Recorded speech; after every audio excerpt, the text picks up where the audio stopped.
इंसान कहता है कि मेरे पास पैसे आए तो मैं कुछ करूं, और पैसा है कि कहता है अरे इंसान तू कुछ कर तो सही, तभी तो मैं तेरे पास आऊं। नमस्कार, मैं हूं अवधेश श्रीवास्तव और आज की चर्चा पैसे पर।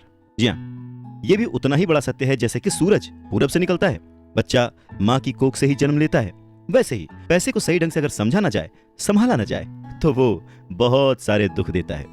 तो बस इसी पैसे को समझने और इसे संभालने की कला के बारे में आज हम चर्चा करेंगे, यानी कि हम बात करेंगे रॉबर्ट टी कियोसाकी की लिखी book rich dad poor dad की। इस किताब के इंट्रोडक्शन में मैं कुछ और बात कहूं, उससे पहले मुझे डॉक्टर एड कोकेन की एक बात याद आती है। लिखते हैं कि रिच डैड पुअर डैड अमीरी का शॉर्टकट नहीं बताती, ये सिखाती है कि आप पैसे की समझ कैसे विकसित करें, किस तरह से अपने पैसे की जिम्मेदारी निभाएं और उसके बाद किस तरह से अमीर बने। तो चलिए शुरू करते हैं।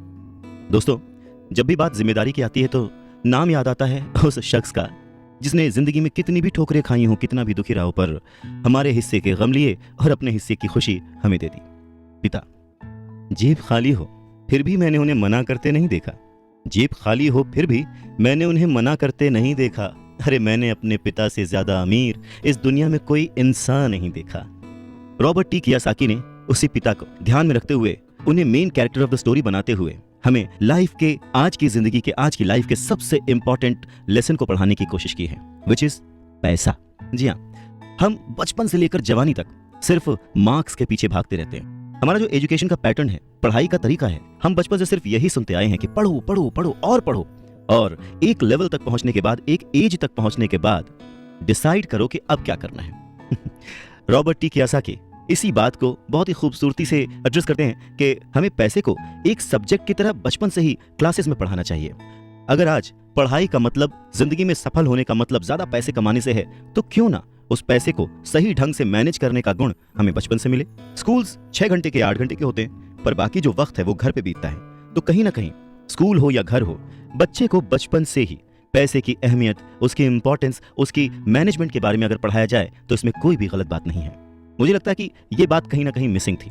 शायद कई सालों से ये जद्दोजहद है कि इसे शुरू किया जाए, इसे समझाया जाए। बहुत सारी फिल्में बनी हैं इस पर, लेकिन आज भी हम मार्क्स मार्क्स और मार्क्स के पीछे ही भागते हैं। अगर हमें पैसे को सही ढंग से मैनेज करने की कला आ जाए, अगर हमारी समझ डेवलप हो जाए, तो मुझे लगता है कि जो आजकल के बच्चे हैं वो बड़े जब होंगे तो वो खुश रहेंगे। इंसान को कंप्लीट करने के लिए उसका परिवार, उसके अपने, उसके दोस्त, उसका रहन सहन सब बहुत जरूरी होता है। ये तो नहीं कह सकते कि पैसा ही सब कुछ है, पर हाँ, सब कुछ पाने के लिए पैसा जरूरी है। काश कि मैंने ये बुक 20 साल पहले पढ़ी होती। ये लाइन अमेरिका के एक बहुत ही बड़े बिल्डर लैरिसन क्लार्क ने कही थी जब उन्होंने रिच डैड पुअर डैड पढ़ी थी। वक्त ऐसे ही बीत जाता है और हम काश में फंसे रह जाते हैं। ऐसी बहुत सारी चीजें हमें जब पता लगती हैं जिससे हमारी लाइफ बदल सकती थी, हमें कुछ सीखने को मिल सकता था, हमें तरक्की करने को मिल सकता था, पर वक्त बीत चुका होता है और बस रह जाता है तो ये एक काश कि मैंने ये कर लिया होता। नमस्कार, मैं हूं अवधेश श्रीवास्तव और आज हम चर्चा कर रहे हैं रॉबर्ट टी कियोसाकी की लिखी book rich dad poor dad पर। इस किताब में कियोसाकी ने अपने 2 पिताओं का रेफरेंस लिया है, एक जो रिच डैड थे जिनके पास बहुत पैसा था और एक जो पुअर डैड थे।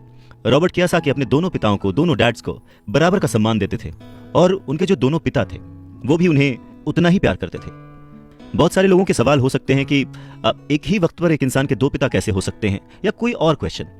मुझे लगता है कि हम अगर इस बात पे ध्यान दें कि रॉबर्ट कियोसाकी हमें समझाना क्या चाहते हैं, तो हमारे लिए फायदे की बात होगी। हो सकता है उन्होंने ऐसा मान लिया हो सकता है उन्होंने अपने मन को पुअर डैड और अपने दिमाग को रिच डैड माना हो, या ये हो सकता है कि एक डैड उनके रहे हों और दूसरे डैड उनके किसी दोस्त के, कुछ भी हो सकता है। इंपॉर्टेंट ये नहीं है कि ये जो डैड का रेफरेंस लिया उन्होंने, ये कहानी है या काल्पनिक है। असल बात यह है कि रॉबर्ट कियोसाकी हमें समझाना क्या चाहते हैं, हमें बताना क्या चाहते हैं। चलिए मान लेते हैं कि रॉबर्ट कियोसाकी के 2 पिता थे और उनमें से एक बहुत अमीर थे, एक बहुत गरीब थे। तो रॉबर्ट कियोसाकी कहते हैं कि सोच जो है वो बहुत बड़ा रोल प्ले करती है, और इसी माध्यम से रॉबर्ट कियोसाकी कहते हैं कि हालांकि वो दोनों पिता उनके अपने थे, हालांकि वो दोनों पिता उनका उतने ही शिद्दत से, उतने ही मन से ख्याल रखते थे, उतना ही प्यार करते थे, अपनी जान निछावर करते थे और हमेशा उन्हें सिखाने की कोशिश करते थे, जिंदगी में आगे बढ़ाने की कोशिश करते थे। पर ऐसा क्यों था कि उनके एक पिता अमीर थे और एक पिता गरीब? सारा खेल सोच का है, सारा खेल नजरिए का है। नजरिया ही इंसान को तरक्की दिला सकता है और नजरिया ही इंसान के जीवन की नाव डुबा सकता है। तो ये हमारे ऊपर है कि हम किस रंग के चश्मे को पहनकर कैसा मौसम देखते हैं। किसी शायर ने क्या खूब कहा है कि जैसा दर्द हो वैसा मंजर होता है। अरे मौसम तो इंसान के अंदर होता है, और उसी अंदर के मौसम को हमेशा बनाए रखने, अपने आप को पॉजिटिव रखते हुए, अपना नजरिया सकारात्मक रखते हुए अगर हम आगे सोचें तो कुछ अच्छा तो जरूर होगा। बातें और भी हैं, सुनते रहिए।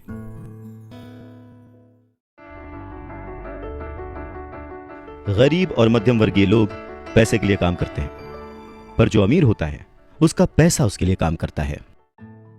नमस्कार, मैं हूं अवधेश श्रीवास्तव और आज हम चर्चा कर रहे हैं रॉबर्ट टी कियोसाकी की लिखी book rich dad poor dad पर। स्कूल जाओ और मेहनत से पढ़ो, ये जो लाइन है याद करिए, बचपन में हम सब ने सुना है और एक बार नहीं कई बार सुना है। रिश्तेदारों से, घर वालों से, टीचर से, हर एक से, स्कूल जाओ और मेहनत से पढ़ो।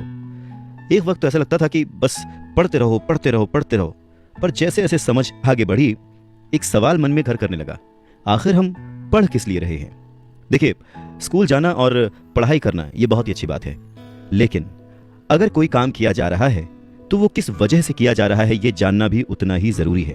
अपनी पढ़ाई पूरी करने के बाद हम सबसे पहले जॉब ही ढूंढते हैं ना, ये सोच करके जॉब मिलने पर हमारी सारी प्रॉब्लम्स दूर हो जाएंगी, पैसे मिल जाएंगे, हम घर बना लेंगे, गाड़ी खरीद लेंगे और जो भी ज़रूरतें हैं पैसे से जुड़ी हुई वो सब पूरी कर लेंगे। पर ऐसा होता नहीं है। बहुत सारे लोग अच्छी जॉब और बहुत ही अच्छी सैलरी होने के बावजूद खुश नहीं होते। वो अपनी ज़रूरतें पूरी नहीं कर पाते, बहुत ही मुश्किल से घर का खर्च चला पाते हैं, पर वो लगे रहते हैं इस उम्मीद में कि शायद अगले साल फिर से इंक्रीमेंट होगा, पैसे बढ़ेंगे और उन पैसों से हम अपनी जो ज़रूरतें हैं जो पूरी नहीं कर पाए हैं उन्हें पूरी कर लेंगे। और वो और ज़्यादा मेहनत करते हैं प्रमोशन पाने के लिए। पर वक्त के साथ साथ हमारी ज़रूरतें और हमारा लालच बढ़ने लगता है। पहले तो पैसे के बिना रहने के डर से हम बहुत मेहनत करने लग जाते हैं, और उसके बाद जब हमें सैलरी मिलने लगती है तो हमें लालच और ज़्यादा पाने की इच्छा जाग जाती है, और चूहे बिल्ली के इसी खेल में हमारी ज़िंदगी का भी एक पैटर्न बन जाता है। ज़्यादा मेहनत करो, ज़्यादा पैसे कमाओ, ज़्यादा पैसे कमाओ, घर का खर्च चलाओ, पैसे खत्म, फिर ज़्यादा मेहनत करो, और ये जो विशेष सर्कल है ये चलता रहता है, और इसी सर्कल में हम गोल गोल गोल गोल घूमते रहते हैं। अगर हमारे पास ज़्यादा पैसे आ भी जाएं तो भी हमें इस विशेष सर्कल में घूमने की आदत पड़ जाती है। हमें डर और लालच पर काबू पाना सीखना बहुत जरूरी है, क्योंकि अगर हम अमीर बन भी गए तो इन आदतों की वजह से हम हमेशा डर के साए में रहेंगे और अपनी जिंदगी को एंजॉय नहीं कर पाएंगे। पहले के जमाने में शिक्षा एक जरिया थी लोगों की पर्सनैलिटी डेवलप करने का और आसपास के हर विषय में उन्हें जानकारी देने का। पर वक्त के साथ साथ पढ़ाई का लक्ष्य, उसका गोल बदल गया। पढ़ाई का मकसद रह गया बड़े होकर अपनी जीविका चलाना, ब्रेड एंड बटर कमाना। और इसमें कुछ गलत भी नहीं है। वक्त के साथ चीजें बदलना बहुत जरूरी है, क्योंकि जो चीज वक्त के साथ नहीं बदलती वो या तो हमारी खुशियां छीनती है या फिर समाज को बहुत ही पीछे ले जाती है। रॉबर्ट टी कियोसाकी ने इस बहुत ही अहम मुद्दे को यहां पर उठाया है अपने book rich dad poor dad में।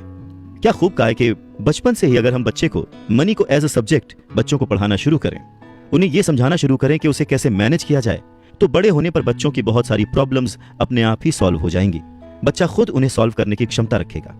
पर कहीं ना कहीं रॉबर्ट टी कियोसाकी ने इस बात का पूरा ध्यान रखा है कि पैसे को रिश्तों के ऊपर न रखा जाए। तभी तो उन्होंने इस विषय को रिश्तों के माध्यम से ही समझाने की कोशिश की है। रॉबर्ट टी कियोसाकी के पहले जो डैडी थे वो हमेशा ये कहते थे कि मैं इसे कैसे खरीद सकता हूँ, वहीं जो उसके दूसरे डैडी थे वो कहते थे मैं इसे क्यों नहीं खरीद सकता हूँ। दोनों की सोच में अंतर था, दोनों के शब्दों में अंतर था। यानी कि जिसे हम जिंदगी में पाना चाहते हैं, जिसे संभालना चाहते हैं, जैसे कि पैसा, तो उसके बारे में अगर बचपन से जाना जाए तो क्या ये सही नहीं होगा? आज जिस तरह से पढ़ाई की जाती है, बच्चा ग्रेजुएट होकर सोचता है कि अब मैं कौन सी नौकरी करूंगा। क्या ये सही नहीं है कि थोड़ा और पहले से बच्चे को इस विषय के बारे में और अच्छे से और डीपली पढ़ाया जाए, समझाया जाए? ये तो वही बात हो गई, जाना था जापान, पहुंच गए चीन। यानी कमाना था पैसे, पर जब तक इसकी समझ आई तब तक बहुत देर हो चुकी थी। यानी कि हमें सबसे पहले ये समझने की जरूरत है कि हम खुद एक्सेप्ट करें कि हम इसे कैसे पा सकते हैं, इसे कैसे संभाल सकते हैं, और वही सही शिक्षा हम अपने आने वाली पीढ़ी को भी दे सकते हैं।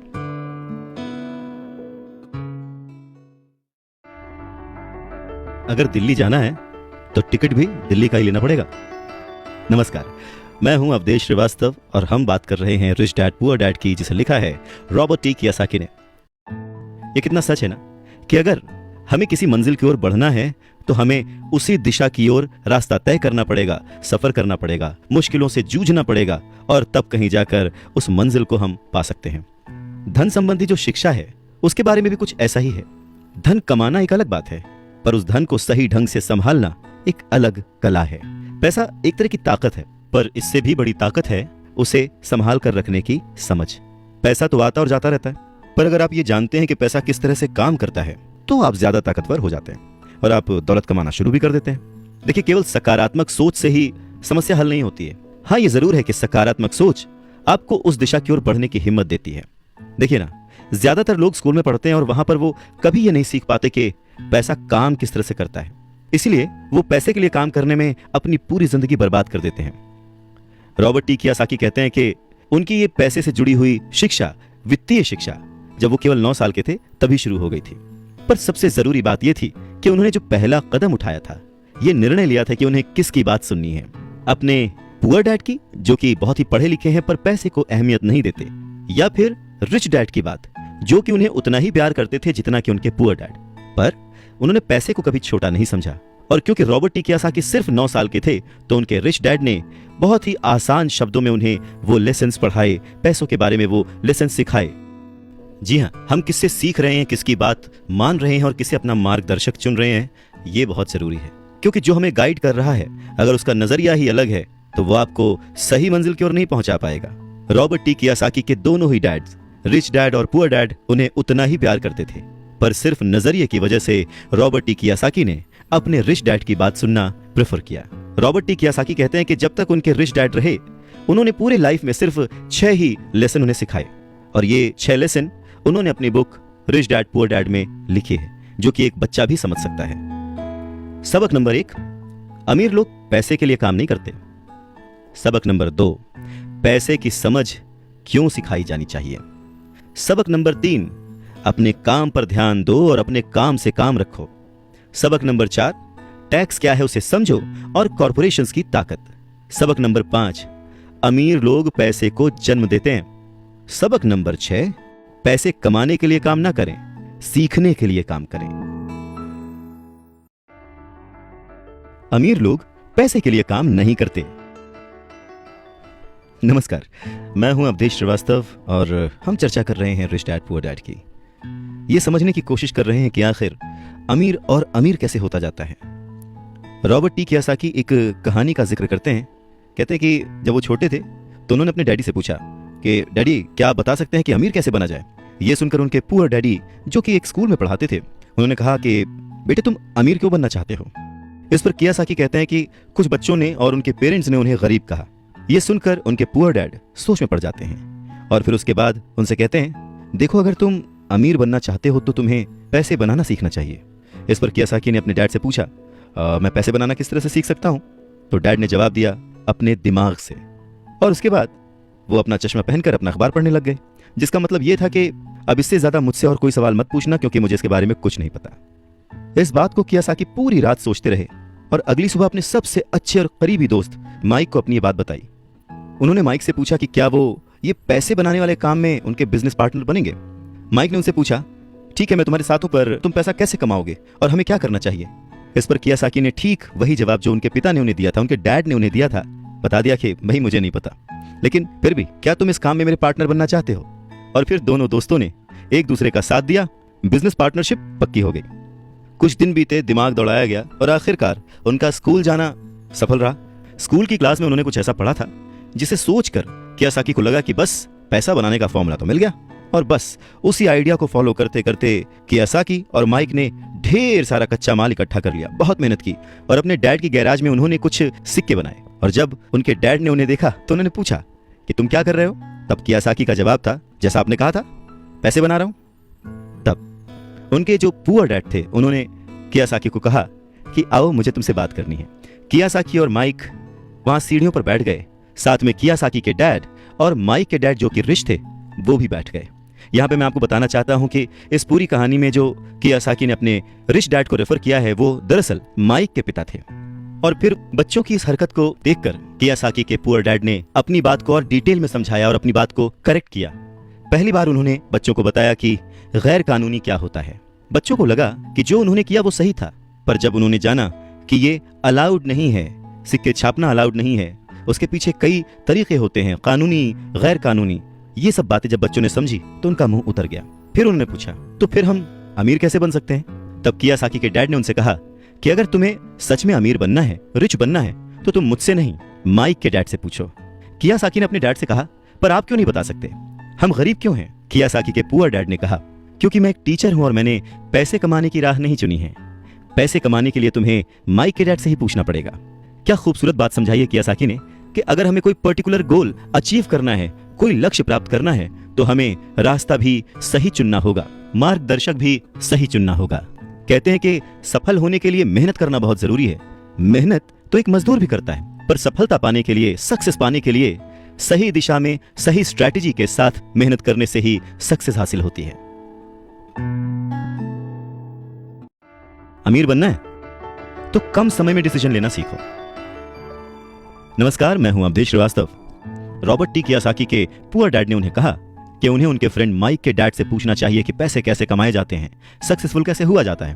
तो रॉबर्ट टी कियासाकी ने और उनके फ्रेंड माइक ने यह डिसाइड किया कि वो अपने रिच डैड से यह बात जरूर पूछेंगे कि अमीर कैसे बना जाए, पैसे कैसे बनाए जाए। रॉबर्ट टी कियासाकी ने अपने रिच डैड से पूछा कि क्या वो उन्हें पैसा बनाना सिखाएंगे। इस पर उनके रिच डैड ने एक शर्त रखी, और शर्त यह थी कि वो बच्चे उनके साथ काम करते हुए सीखेंगे, न कि क्लास में बैठकर लेक्चर सुनते हुए। उन्होंने कहा कि मेरे पास इतना वक्त नहीं है कि मैं तुम्हें क्लास में बैठकर पढ़ाऊं और जिसका तुम कोई प्रैक्टिकल इस्तेमाल ना कर सको। इस बात को सुनकर रॉबर्ट टी कियासाकी और माइक थोड़ा सा कंफ्यूज हो गए। वो समझ नहीं पा रहे थे कि उन्हें हाँ कहना चाहिए या नहीं। उन बच्चों की कंफ्यूजन देखकर उनके डैड ने उनसे कहा, अगर जिंदगी में सक्सेस पाना चाहते हो, सफल होना चाहते हो, तो कम समय लेकर डिसाइड करना सीखो, जल्द से जल्द डिसीजन लेना सीखो। उन्होंने जल्दबाजी करने को नहीं कहा, पर हाँ, जितना कम समय हो सके उतने कम समय में सही निर्णय लेने की कला जिसको आती है, वो जिंदगी में हमेशा आगे जाता है। यही उनकी सीख थी। और फिर बच्चों ने डिसाइड किया कि वो खेल छोड़कर सीखने का विकल्प चुनेंगे, काम करने का विकल्प चुनेंगे, ताकि उन्हें यह समझ में आ सके कि पैसे कैसे कमाए जा सकते हैं। बस फिर क्या था, बच्चे अगले ही दिन अपने रिच डैड के पास पहुंच गए। उनके रिच डैड ने उन बच्चों को एक शॉप पर सफाई का काम दिया। अब क्योंकि उस वक्त एसी और इस तरह की चीजें ज्यादा चलन में नहीं थी, तो दरवाजे मोस्टली खुले ही रहते थे, जिसकी वजह से सामान पर धूल जमी रहती थी और इस काम के उन्हें 30 सेंट मिलते थे। इस तरह से उन्हें एकदम भी पैसे नहीं बचते थे। वो परेशान रहते थे और एक दिन उन्होंने माइक से कहा कि मैं अब काम नहीं करूंगा, या तो वो मेरी तनख्वाह बढ़ाएं या फिर मैं काम छोड़ रहा हूं। उसके बाद 9 साल के रॉबर्ट टी कियासाकी और उनका दोस्त माइक उनके रिच डैड से मिलने पहुंचे। रिच डैड के सामने बैठते ही माइक बुरी तरह से रो पड़े और उन्होंने कहा, डैड, आपने कहा था कि अगर मैं आपके लिए काम करूंगा तो आप मुझे पैसा कमाना सिखाएंगे। अपनी तरफ से मैंने पूरी तरह से, पूरी ईमानदारी से काम किया है, कड़ी मेहनत की है। इस काम के लिए मैंने अपनी खेल तक की कुर्बानी दे दी और अब आप अपने वादे से मुकर रहे हैं। आपने मुझे कुछ भी नहीं सिखाया। लोग आपको लालची कहते हैं, जो सिर्फ पैसे कमाना चाहता है पर अपने साथ काम करने वालों का बिल्कुल भी ध्यान नहीं रखता। मैं एक छोटा सा बच्चा हूं और आपको मेरे साथ ऐसा बर्ताव नहीं करना चाहिए था। रॉबर्ट टी कियासाकी के डैड ने कहा, पर मैं तो तुम्हें काम सिखा रहा हूं। रॉबर्ट टी कियासाकी कहते हैं कि उस वक्त वो गुस्से में थे, तो उन्होंने पूछा, नहीं, आप मुझे कुछ नहीं सिखा रहे, बताइए आपने मुझे क्या सिखाया। कुछ भी नहीं। आपसे सीखने के लिए मैं बस चंद सिक्कों में काम करने के लिए तैयार हो गया और उसके बाद तो आपने मुझसे बात तक नहीं की। मैं आपकी शिकायत सरकार से करूंगा। हमारे देश में भी बाल श्रम कानून है, आप तो जानते ही हैं। मेरे पुअर डैड सरकार के लिए काम करते हैं। इस बात को सुनकर उनके रिच डैड ने कहा, शाबाश, अब तुम उन लोगों की तरह बोल रहे हो जो कभी मेरे लिए काम करते थे। या तो मैंने उन्हें नौकरी से निकाल दिया या फिर उन्होंने खुद ही नौकरी छोड़ दी। रही बात तुम्हें कुछ सिखाने की, कौन कहता है कि मैंने तुम्हें कुछ नहीं सिखाया। पिछले दिनों जितना तुमने काम किया, जरा सोच कर देखो, क्या सिखाने का मतलब केवल भाषण देना या बातचीत करना ही होता है? इस तरह से तो तुम्हें स्कूल्स में सिखाया जाता है, पर जिंदगी में कोई तुम्हें भाषण देकर या बातचीत करके नहीं सिखाएगा।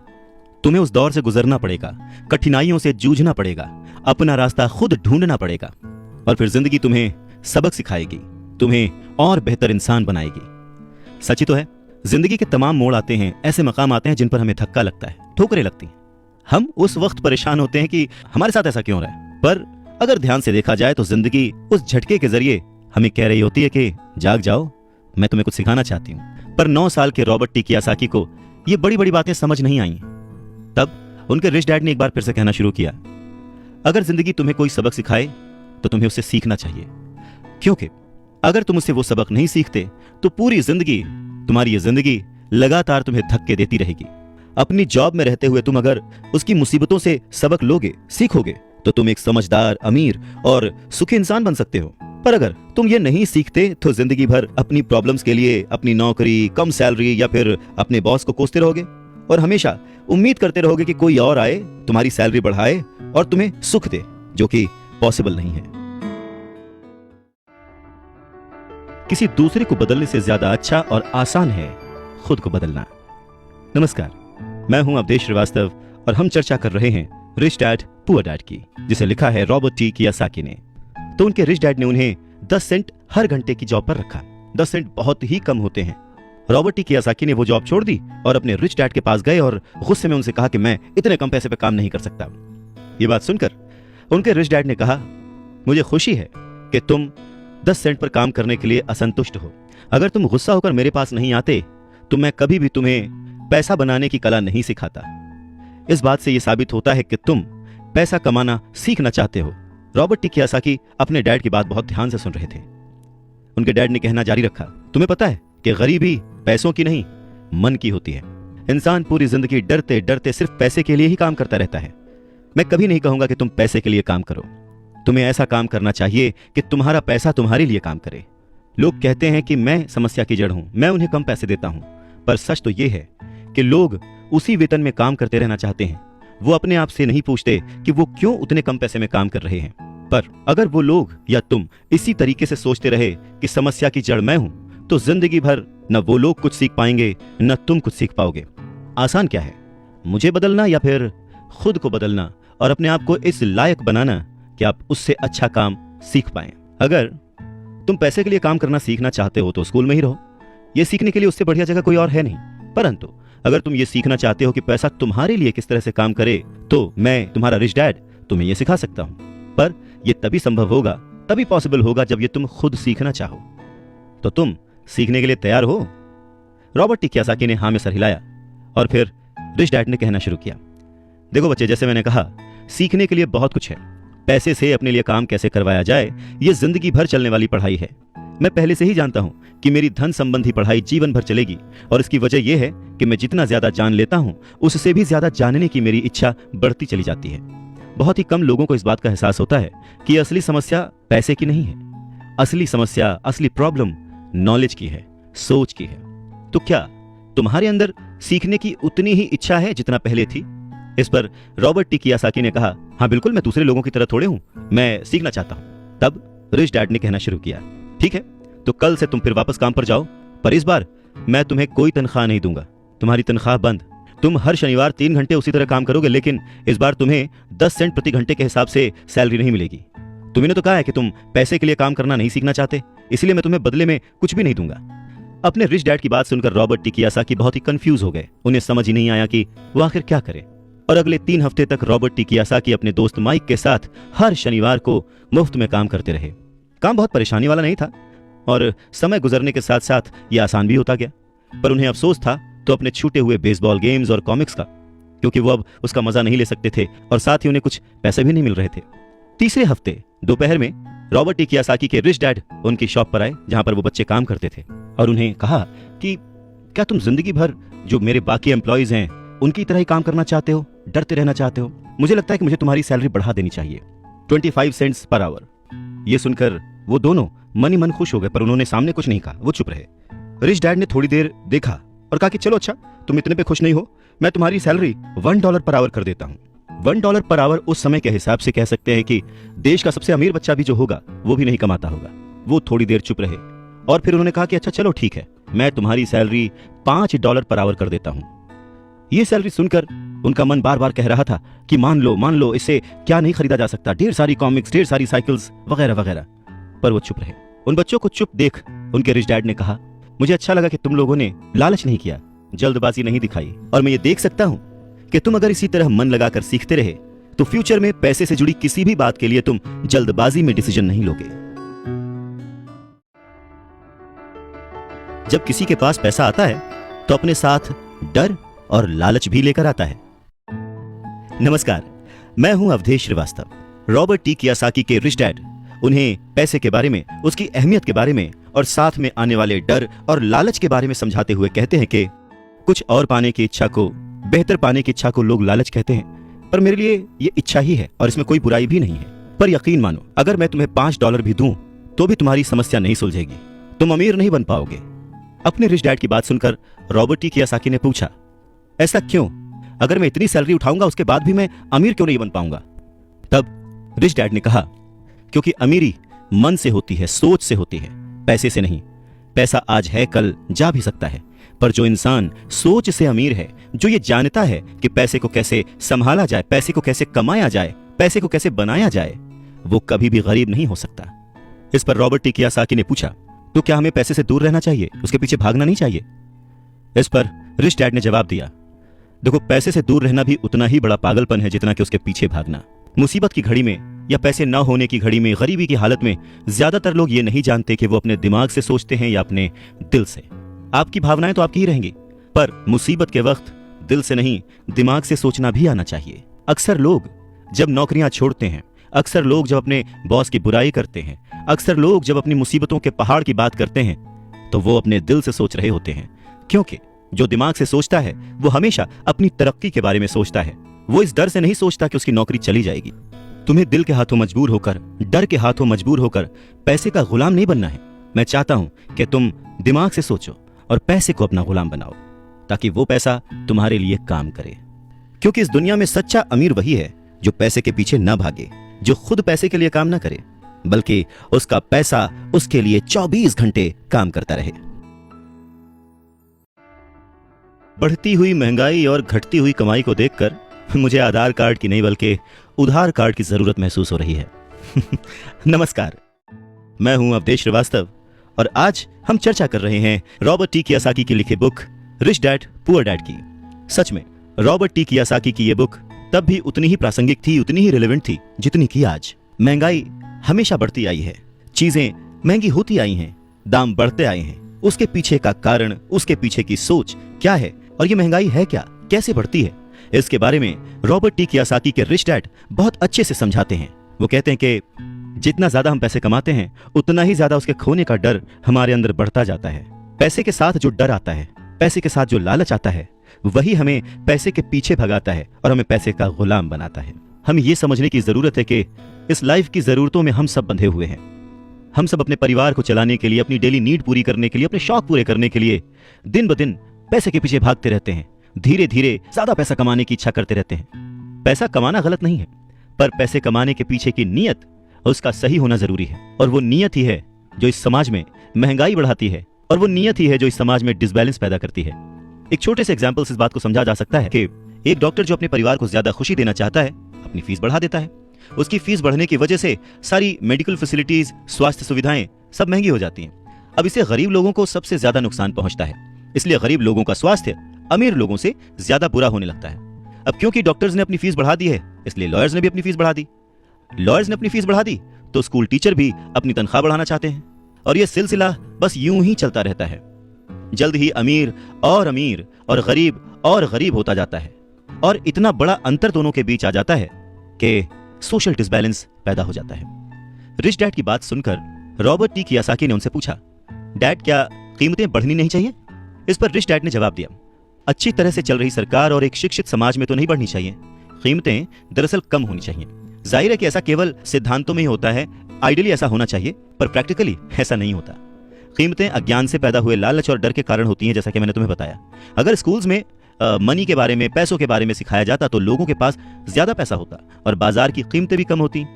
ये सब कुछ इंटर रिलेटेड है, एक दूसरे से जुड़ा हुआ। पर हमारी सोसाइटी में सिर्फ पैसे के लिए काम करना सिखाया जाता है, पैसे की ताकत का इस्तेमाल करना नहीं सिखाया जाता। और इसीलिए मैं हमेशा कहता हूं कि पैसे से जुड़े ऐसे किसी भी मुद्दे पर दिमाग से सोचने की जरूरत है। इसके आगे रॉबर्ट टी कियोसाकी अपने डैड से पूछते हैं, डैड, बहुत देर से आप कह रहे हैं कि दिल से मत सोचो, दिमाग से सोचो। आखिर दिल से सोचने और दिमाग से सोचने में फर्क क्या है? इस पर रिच डैड उन्हें समझाते हैं, देखो, मैं ये बात अक्सर सुनता हूं कि हर आदमी को काम करना पड़ता है, या फिर अमीर लोग दूसरों के पैसे मार लेते हैं, मेरी सैलरी बढ़नी चाहिए, मैं इस काम से खुश नहीं हूं, मैं दूसरी जगह जॉब ढूंढ लूंगा, वगैरह वगैरह। पर अगर हम ध्यान से देखें तो ये सारी बातें भावनाओं में बहकर कही गई हैं। ये सारी बातें इमोशनल होकर कही गई हैं, और अक्सर भावनाओं में बहकर हम जो भी डिसीजन लेते हैं वो सिर्फ हमें नुकसान पहुंचाता है। तो बात को समझो, जब भी कोई डिसीजन लो, दिमाग से लो, जल्दबाजी मत करो, हाँ, पर जल्दी करो। बस इसी तरह से मन लगाकर काम करते रहो। तुम्हारा जो दिमाग है वो तुम्हें जल्द से जल्द कुछ ना कुछ ऐसे सही तरीके बता ही देगा जिससे तुम ज्यादा कमा पाओगे, ऐसी चीजें देख पाओगे जो दूसरे लोग नहीं देख पाते। मौका उनकी नाक के नीचे होता है, अवसर उनके पास होता है, सामने होता है, पर वो उसे पहचान नहीं पाते। पर अगर तुम दिमाग से काम लोगे तो तुम उन्हें पहचान पाओगे, उन मौकों का फायदा उठा पाओगे और जिंदगी में आगे बढ़ पाओगे। पैसा आए तो मुसीबत, ना आए तो मुसीबत, इसीलिए पैसे को समझना बहुत जरूरी है। नमस्कार, मैं हूं Avadhesh Shrivastava. Robert T Kiyosaki कहते हैं कि वो और उनका दोस्त माइक अब बड़े हो चुके थे और माइक ने अपने डैडी का बहुत बड़ा सा कारोबार संभाल लिया था और बहुत सक्सेसफुल भी था। और अब माइक अपने बेटे को ठीक वैसे ही सिखा रहा था जैसे कि उसके डैड ने, यानी कि रॉबर्ट टी कियोसाकी के रिच डैड ने उन दोनों को सिखाया था। रॉबर्ट टी कियोसाकी कहते हैं कि जब वो 47 साल के हुए तो उन्होंने डिसाइड किया कि अब उन्हें रिटायर हो जाना चाहिए। रिटायरमेंट का ये मतलब नहीं होता कि काम नहीं किया जाएगा या आगे काम नहीं करना चाहते वगैरह वगैरह। रिटायरमेंट का मतलब ये होता है कि अब आप इस लायक हो गए हैं कि आपका पैसा आपके लिए काम करे। रिटायरमेंट का सही मतलब यही है कि आपने पूरी जिंदगी जो मेहनत करके, जो स्ट्रैटेजीज बना के, सही जगह निवेश करके पैसा लगाया था, अब आपकी वो एज आ चुकी है कि अब आप उस पैसे को एंजॉय करें, क्योंकि आपका पैसा अब आपके लिए काम करना शुरू कर चुका है। कुछ लोग पूरी जिंदगी काम करते रहते हैं, रिटायर नहीं हो पाते। पूरी जिंदगी काम करना गलत नहीं है, पर यह डिफरेंस समझना बहुत जरूरी है कि पैसे की जरूरत की वजह से पूरी जिंदगी काम कर रहे हैं, उसका गुलाम बन के काम कर रहे हैं, या फिर उसका मालिक बन के और अपने काम को एंजॉय करके पूरी जिंदगी काम कर रहे हैं। रिटायरमेंट को दूसरे शब्दों में चिंताओं से आजादी भी कह सकते हैं। इसका मतलब यह है, पैसा अगर सही तरह से खर्च किया जाए, पैसे को अगर सही तरह से मैनेज किया जाए तो वो अपने आप बढ़ता रहता है। ये ठीक एक पेड़ लगाने की तरह है कि आप सालों तक इसे पानी देते हैं। जब आप अपने बिजनेस में होते हैं, अपनी जॉब में होते हैं और कभी भी इसमें कोताही नहीं करते, जब भी उस पेड़ को जरूरत होती है आप उसकी सेवा करते हैं, और फिर जब वो पेड़ बड़ा हो जाता है, जमीन की गहराइयों में उसकी जड़ें पहुंच जाती हैं, फिर वो अपने आप आपको छाया और फल देता है और फिर आपको उसके लिए काम करने की जरूरत नहीं पड़ती। पैसा भी कुछ कुछ उस पेड़ की ही तरह है। अगर इस बात को एक दूसरे एग्जाम्पल से समझें तो हमें जैसा गोल बनाना है उसके लिए हमें प्रिपरेशन भी वैसी ही करनी पड़ेगी। अगर बहुत ऊंची बिल्डिंग बनानी है तो हमें उसकी नींव बहुत गहरी खोदनी पड़ेगी, और अगर हमें सिर्फ छोटा सा घर बनाना है तो उसकी नींव छोटी होगी। पर प्रॉब्लम यही होती है, हम छोटी सी नींव खोद कर बहुत बड़ी सी बिल्डिंग बनाने की कोशिश करते हैं जो कि बाद में ढह जाती है। तो जरूरी क्या है? पैसे को समझना, पैसे को संभालना। पैसे को संभालने के लिए उसे समझा कैसे जाए, इसके लिए सबसे जरूरी बात है लायबिलिटीज और एसेट्स के बीच फर्क को समझा जाए और एसेट्स को खरीदा जाए और लायबिलिटीज में पैसे न डाले जाएं। अच्छा, ये सुनने में बहुत ही आसान लगता है, लेकिन सच यही है कि ये आपको अमीर बनने में बहुत मदद करेगा। लेकिन अगर ये इतना ही सिंपल है तो फिर हर कोई इस बारे में सोचता क्यों नहीं? लोगों को लगता है कि उन्हें लायबिलिटीज और एसेट्स के बीच फर्क पता है, पर लायबिलिटीज और एसेट्स के बीच का जो बारीक सा फर्क है वही लोगों को नहीं पता है। तो चलिए इसके बारे में और डिटेल में बात करते हैं। लायबिलिटीज और एसेट्स क्या है? लायबिलिटीज वो हैं जहां से आपको पैसा कभी नहीं आएगा, उल्टे आपको उसमें और पैसा डालते रहना पड़ेगा। और एसेट्स वो चीजें हैं जो आपको पैसा देती रहेंगी, दिन ब दिन उनकी कीमत बढ़ती रहेगी, वो आपको अमीर और अमीर बनाती रहेंगी। इसको अगर इनकम और एक्सपेंस के टर्म में समझे तो और आसान होगा। सिंपल सा मतलब है, इनकम है कि आपके पास कितना पैसा आया और एक्सपेंस है कि आपने कितना पैसा खर्च किया। तो जब भी ऐसी कंफ्यूजन हो, सही तरीका यह है कि एक बैलेंस शीट बनाएं जिसमें अपने एसेट्स और लायबिलिटीज जरूर लिखें। 1 रुपया मांगता था 2 रुपए थमा देते थे। 1 रुपया मांगता था 2 रुपए थमा देते थे। कुछ इस तरह से पापा मुझे अमीर बना दिया करते थे। नमस्कार, मैं हूं अवधेश श्रीवास्तव। कहते हैं कि सोच अगर सही दिशा में हो तो मंजिल बड़ी आसानी से मिल जाती है। इंसान की जरूरतों को पूरा करने के लिए पैसे की आज कितनी जरूरत है, ये बात हम में से किसी से भी छिपी हुई नहीं है। हम सब दिन रात मेहनत करते हैं, सोचते हैं कि हम अमीर बन जाएं, पर क्या वो सोच हमारे अंदर है?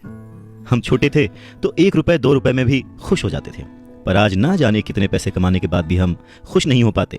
गरीबी ही महसूस होती है, हमेशा कमी लगी रहती है। तो कारण क्या है? फर्क क्या है? फर्क सिर्फ सोच का है, जिसके बारे में रॉबर्ट टी कियोसाकी कहते हैं कि अमीर लोगों के पास ज्यादा पैसा इसलिए होता है क्योंकि वो प्रिंसिपल पर यकीन करते हैं। वहीं दूसरी तरफ गरीब लोग प्रिंसिपल को ठीक से समझ नहीं पाते। इसीलिए इस बात पर जोर दिया जाता है कि केवल लिटरेट होना काफी नहीं है, फाइनेंशियली लिटरेट होना जरूरी है। सिर्फ नंबर से कुछ नहीं होता, मार्क्स से कुछ नहीं होता। फर्क तो तब पड़ता है जब आप अपनी सक्सेस स्टोरी खुद लिखें। अधिकतर फैमिलीज में देखा गया है कि जो मेहनती होता है उसके पास पैसा भी ज्यादा होता है, मगर उसका फायदा क्या जब सारा पैसा लायबिलिटीज में खर्च हो जाए? वैसे ये बहुत ही इंटरेस्टिंग एक्सरसाइज है, करके देखनी चाहिए। लायबिलिटीज वर्सेस एसेट्स, ये चार्ट बनाकर जब आप देखेंगे तो पाएंगे कि आपका खर्च करने का पैटर्न कैसा है, तरीका सही है या गलत। और तब आप ये भी नोटिस कर पाएंगे कि आपका ज्यादा खर्च किस तरफ हो रहा है, लायबिलिटीज की तरफ या एसेट्स की तरफ, और आपको अपने खर्च पर कितना कंट्रोल करने की जरूरत है। तो इस पूरी बात को अगर आसान शब्दों में समझा जाए तो वो ये कि अपना पैसा कैसे खर्चें, बस यही मुद्दे की बात है और कुछ नहीं। अच्छा, एक और जरूरी बात है, पुराने समय में अगर देखा जाए तो लोगों के गोल होते थे, हम डॉक्टर बनेंगे, लॉयर बनेंगे, ये सारे प्रोफेशंस हैं, पर इनका अमीरी से कोई कनेक्शन नहीं है। पर सोच यही थी कि हम डॉक्टर बनेंगे तो बहुत पैसा कमाएंगे, लॉयर बनेंगे तो बहुत पैसा कमाएंगे, बैरिस्टर बनेंगे तो बहुत पैसा कमाएंगे। इस सोच की जड़ ही गलत है। पुराने जमाने के कई लोग आज डॉक्टर, इंजीनियर या जो कुछ भी वो बनना चाहते थे बन चुके हैं, पर आज भी वो पैसे के लिए स्ट्रगल कर रहे हैं। क्यों? क्योंकि वो उनकी नींव ही अलग थी। आज दौर बदल चुका है, बच्चे एथलीट बनना चाहते हैं, स्पोर्ट्स पर्सन बनना चाहते हैं, स्टार बनना चाहते हैं, क्योंकि उन्हें पता है कि सिर्फ अच्छी पढ़ाई और अच्छे ग्रेड्स के भरोसे बैठकर वो अपने करियर में सक्सेस नहीं पा सकते। आज वक्त बदल चुका है। आज के ज़माने में सभी वर्किंग हैं, हस्बैंड वाइफ वर्किंग हैं, दोनों कमाते हैं और सोचते हैं कि हम दोनों मिलकर ज़्यादा पैसे कमाएंगे और हम ज़्यादा अमीर हो जाएंगे। और सबका ध्यान सिर्फ अपने अपने करियर पर ही होता है। कमाई बढ़ने लगती है, पर जाहिर है कि उसी के साथ साथ खर्चे भी बढ़ने लगते हैं। कहने का मतलब ये कि बिना फाइनेंशियली लिटरेट हुए आप कितने भी पैसे कमा लें, वो खर्च हो जाएंगे, वो आपकी लाइबिलिटीज में चले जाएंगे, और ये एक ऐसा चक्कर है जो फिर चलता ही रहता है। और उसके बाद सभी ये सोचते हैं कि इस मुसीबत से बाहर कैसे निकला जाए। दरअसल लोगों को लगता है कि ज्यादा पैसे कमाने से आदमी अमीर हो जाता है, पर रॉबर्ट टी कियोसाकी कहते हैं कि अमीरी एक सोच है। अमीरी अपने पैसे को सही जगह खर्च करने की समझ है। अमीरी पैसे के पीछे ना भागने की सोच है। अमीरी रिटायरमेंट लेते समय ना डरने की सोच है। अमीरी तब है जब आपका पैसा आपके लिए काम करे। तो आप जब भी खर्च करें, हमेशा ये ध्यान रखें कि पैसा आपको अमीर नहीं बनाता। उसे सही जगह पे इन्वेस्ट करना, उसे सही से संभाल कर रखना, या कई बार उसे गलत जगह पर खर्च ना करना भी आपको अमीर ही बनाता है। कहने का मतलब ये कि अमीरी क्या है? अमीरी वो नहीं कि आप कितना पैसा कमा पाते हैं, अमीरी तो वो है कि आप कितना पैसा बचा पाते हैं। आप ठहर जाएंगे तो चलेगा, आपकी सोच नहीं ठहरनी चाहिए, क्योंकि अगर सोच ठहर गई तो जिंदगी बिना किसी सोच के गुजर जाएगी। नमस्कार, मैं हूं अवधेश श्रीवास्तव और आपसे बातें कर रहा हूं रिच डैड पुअर डैड की, जिसे लिखा है रॉबर्ट टी कियोसाकी ने। बात सन 1947 की है। दुनिया की सबसे बड़ी फूड चेन मैकडॉनल्ड के फाउंडर रे क्रॉक ने एक MBA क्लास में स्पीच दी। बहुत ही शानदार स्पीच, लोगों ने बहुत तालियां बजाईं, खुश हुए। स्पीच के बाद MBA के स्टूडेंट्स ने उनके साथ वक्त बिताना चाहा, उनसे रिक्वेस्ट की कि सर थोड़ा टाइम हमारे लिए स्पेयर कर लें। बातों बातों में रे क्रॉक ने अचानक एक सवाल किया, क्या आप लोग जानते हैं कि मैं किस बिजनेस में हूं? अब क्योंकि वो मैकडी को रिप्रेजेंट कर रहे थे तो सभी जानते थे कि भाई आप हैमबर्गर बेचते हैं, फूड बिजनेस में हैं, तो बच्चों ने वही जवाब दिया। इस बात पर रे हंसने लगे। उनका असली बिजनेस तो रियल एस्टेट का है, क्योंकि मैकडी के लिए हर लोकेशन का चुनाव बहुत ही सोच समझकर और रेकी करके किया जाता है। जहां उनकी फ्रेंचाइजी बनाई जाती है वो जमीन भी साथ ही बेची जाती थी। तो इसका सीधा मतलब यह था कि फ्रेंचाइजी खरीदने वाले उस वक्त वो जमीन भी खरीदते थे। तो इस तरह से ये एक रियल एस्टेट बिजनेस भी हो गया। और ठीक यही सबक रॉबर्ट टी कियोसाकी के रिच डैड ने उन्हें सिखाया कि अक्सर लोग खुद के लिए छोड़कर बाकी सब के लिए काम करते हैं। वो टैक्स पे करके गवर्नमेंट के लिए काम करते हैं, उस कंपनी के लिए काम करते हैं जहां वो नौकरी करते हैं, बैंक का मॉर्गेज देकर उसके लिए काम करते हैं। और ये सब इसलिए क्योंकि हमारा एजुकेशन सिस्टम ही ऐसा है। स्कूल हमें एम्प्लॉय बनना सिखाता है, एम्प्लॉयर नहीं। जो आप पढ़ते हैं बस वही आप बनते हैं, इसलिए हमेशा सही पढ़ें। अगर आपने साइंस पढ़ी तो डॉक्टर बनेंगे, मैथमेटिक्स पढ़ी तो इंजीनियर बनेंगे, मतलब आपने जो पढ़ा वही आप बने। अब मुसीबत यह है कि इससे छात्रों का कोई भला नहीं हो पाता, क्योंकि वो नौकरी और बिजनेस के बीच के फर्क में उलझ कर रह जाते हैं। जब कोई पूछता है कि आपका बिजनेस क्या है, तो आपको यह नहीं बोलना चाहिए कि मैं तो एक डॉक्टर हूं या एक बैंकर हूं, क्योंकि वो आपका प्रोफेशन है, बिजनेस नहीं।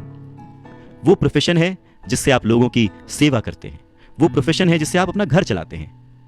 अमीर बनने के लिए प्रोफेशन नहीं, बिजनेस की जरूरत है। कहने का मतलब है कि आप जो कुछ भी करते हैं उसे अपना बिजनेस बनाइए, नौकरी नहीं।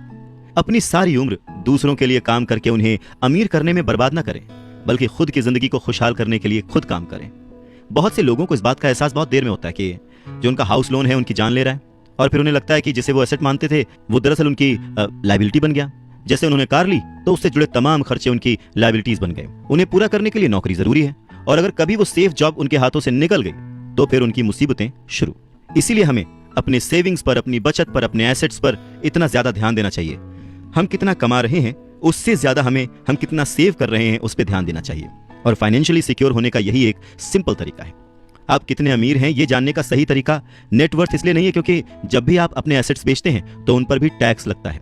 आपको उतना पैसा नहीं मिलता जितना कि आप सोचते हैं। तो आपकी बैलेंस शीट के हिसाब से आपको जितना भी पैसा मिलेगा उस पर भी आपको टैक्स देना पड़ेगा। अब इसका मतलब क्या हुआ कि क्या सब कुछ छोड़ दें, जो कर रहे हैं वो सब छोड़ दें, नौकरी ना करें? नहीं, रॉबर्ट टी कियोसाकी ये बिल्कुल नहीं कहते कि जो कुछ आप कर रहे हैं उसे छोड़ दें, जो नौकरी कर रहे हैं उसे छोड़ दें। अपनी नौकरी करते रहिए, पर साथ ही एसेट्स भी जमा करते रहिए। और एसेट्स से उनका मतलब है सही और असली मायने में एसेट्स। वो ये नहीं कहते कि आप कोई कार खरीद लीजिए, क्योंकि कार एसेट नहीं है, क्योंकि जैसे ही आप उसे सड़क पर उतारेंगे उसका रेट घट जाएगा, उसकी कीमत घट जाएगी। जितना हो सके खर्चे में कटौती करिए और लायबिलिटीज को घटाइए। तो बड़ा सवाल यह आता है कि किस तरह के एसेट्स खरीदे जाने चाहिए।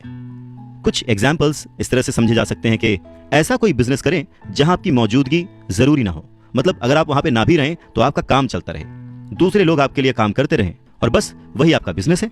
दूसरा, आप कह सकते हैं कि रियल एस्टेट में पैसे लगा सकते हैं, आप लैंड खरीद सकते हैं, स्टॉक और बॉन्ड खरीद सकते हैं। आजकल बहुत सारी पॉलिसीज आ गई हैं, उन्हें समझें और फिर उसमें इन्वेस्ट करें। जब एसेट्स खरीदें तो अपनी पसंद की चीजों पर पैसा लगाएं, क्योंकि आपका मन होगा तभी आप उसमें ध्यान दे पाएंगे। अगर उसमें आपकी रुचि नहीं होगी ना, तो आप उसे बेहतर समझ नहीं पाएंगे। रॉबर्ट टी कियोसाकी को रियल एस्टेट और स्टॉक्स में रुचि थी, खासकर छोटी कंपनियों में इन्वेस्ट करने की। तो उन्होंने अपने रिच डैड की सलाह पर अपनी नौकरी कभी नहीं छोड़ी। वो जॉब करते रहे, साथ ही अपने एसेट कॉलम को बड़ा और मजबूत बनाते रहे। उन्होंने अपना कमाया हुआ एक एक पैसा बेकार खर्च नहीं किया, उसे सेव किया। वो हमेशा ये मानकर चलते रहे कि इस पैसे की उन्हें जरूरत नहीं है, वो उसके मालिक हैं, गुलाम नहीं है। अगर आपको लगता है कि आप लग्जूरियस लाइफ जीना चाहते हैं, लग्जरी खरीदना चाहते हैं, शौक से खरीदिए, कोई बड़ी बात नहीं है। पर जैसे ही आपको ये विचार आए, ये भी जरूर सोचिए कि अमीर और गरीब में बस यही फर्क है। जहां पर मिडिल क्लास आदमी या गरीब आदमी पैसा आते ही पहले लग्जरी में खर्च करता है, वहीं अमीर आदमी उसे सबसे बाद में खरीदता है। तो यही सीक्रेट है अमीरों के और अमीर होने का और गरीबों की बढ़ती गरीबी का। संपत्ति वो है जो हमें पैसे कमा के देती है, और जिम्मेदारी, दायित्व वो है जो हमसे पैसे खर्च करवाता है। नमस्कार, मैं हूं अवधेश श्रीवास्तव, बातें रिच डैड पुअर डैड से। रॉबर्ट टी कियोसाकी कहते हैं कि उनके रिच डैड हमेशा चीजों को सिंपल तरीके से समझने और समझाने में विश्वास रखते थे। उन्होंने बच्चों से कहा कि अकाउंटिंग में अंक यानी नंबर इंपॉर्टेंट नहीं है, इंपॉर्टेंट तो वो बात है जो वो नंबर्स, वो अंक बता रहे हैं। ये ठीक लेटर्स की तरह है या शब्दों की तरह है। जैसे शब्द या वर्ड्स इंपॉर्टेंट नहीं होते, इंपॉर्टेंट वो बात होती है जो वो शब्द कह रहे हैं, जो वो शब्द बताना चाहते हैं। कई लोग पढ़ते हैं परंतु बहुत ज्यादा समझ नहीं पाते। अब ये रीडिंग की एक प्रॉब्लम हो सकती है। जैसे एक छोटा सा एग्जांपल लें कि अगर आपके घर में कभी मोबाइल आया हो या वीसीआर आया हो और उसके साथ एक इंस्ट्रक्शन बुक भी आती है, कभी आपने उस इंस्ट्रक्शन बुक को पढ़ा है? मैं ये गारंटी दे सकता हूं कि बहुत सारे लोगों को उसे पढ़ने के बाद भी कुछ समझ नहीं आएगा और ऐसा लगेगा कि वो दुनिया का सबसे मुश्किल काम है। ठीक वैसे ही अंकों के साथ है। अगर आप अमीर बनना चाहते हैं तो आपको अंकों को पढ़ना और उन्हें समझना आना चाहिए। रॉबर्ट टी कियोसाकी कहते हैं कि अपने रिच डैड से ये बात उन्होंने हजारों बार सुनी थी और ये भी सुना कि अमीर लोग संपत्ति इकट्ठा करते हैं, जबकि गरीब और मध्यवर्गीय यानी मिडिल क्लास लोग दायित्व इकट्ठा करते हैं। तो सवाल यह आता है कि जब कोई नौकरी कर रहा है, अच्छी सैलरी उठा रहा है, फिर भी उसके पास पैसे की तंगी क्यों होती है? रॉबर्ट टी कियोसाकी के रिच डैड कहते हैं कि पैसे की तंगी की असली वजह होती है कि लोग संपत्ति और दायित्व के बीच अंतर नहीं कर पाते। तो वास्तव में अगर आपको अमीर बनना है तो आपको सिर्फ इतना ही जानने की जरूरत है और आप जिंदगी भर संपत्ति खरीदते रहिए। बस इनके बीच के फर्क को न जानने के कारण बहुत सारे लोग जिंदगी भर पैसे की कमी से परेशान रहते हैं। पैसों के लिए आदमी इसलिए परेशान होता रहता है क्योंकि वो ना तो शब्दों को समझ पाता है, ना ही अंकों को।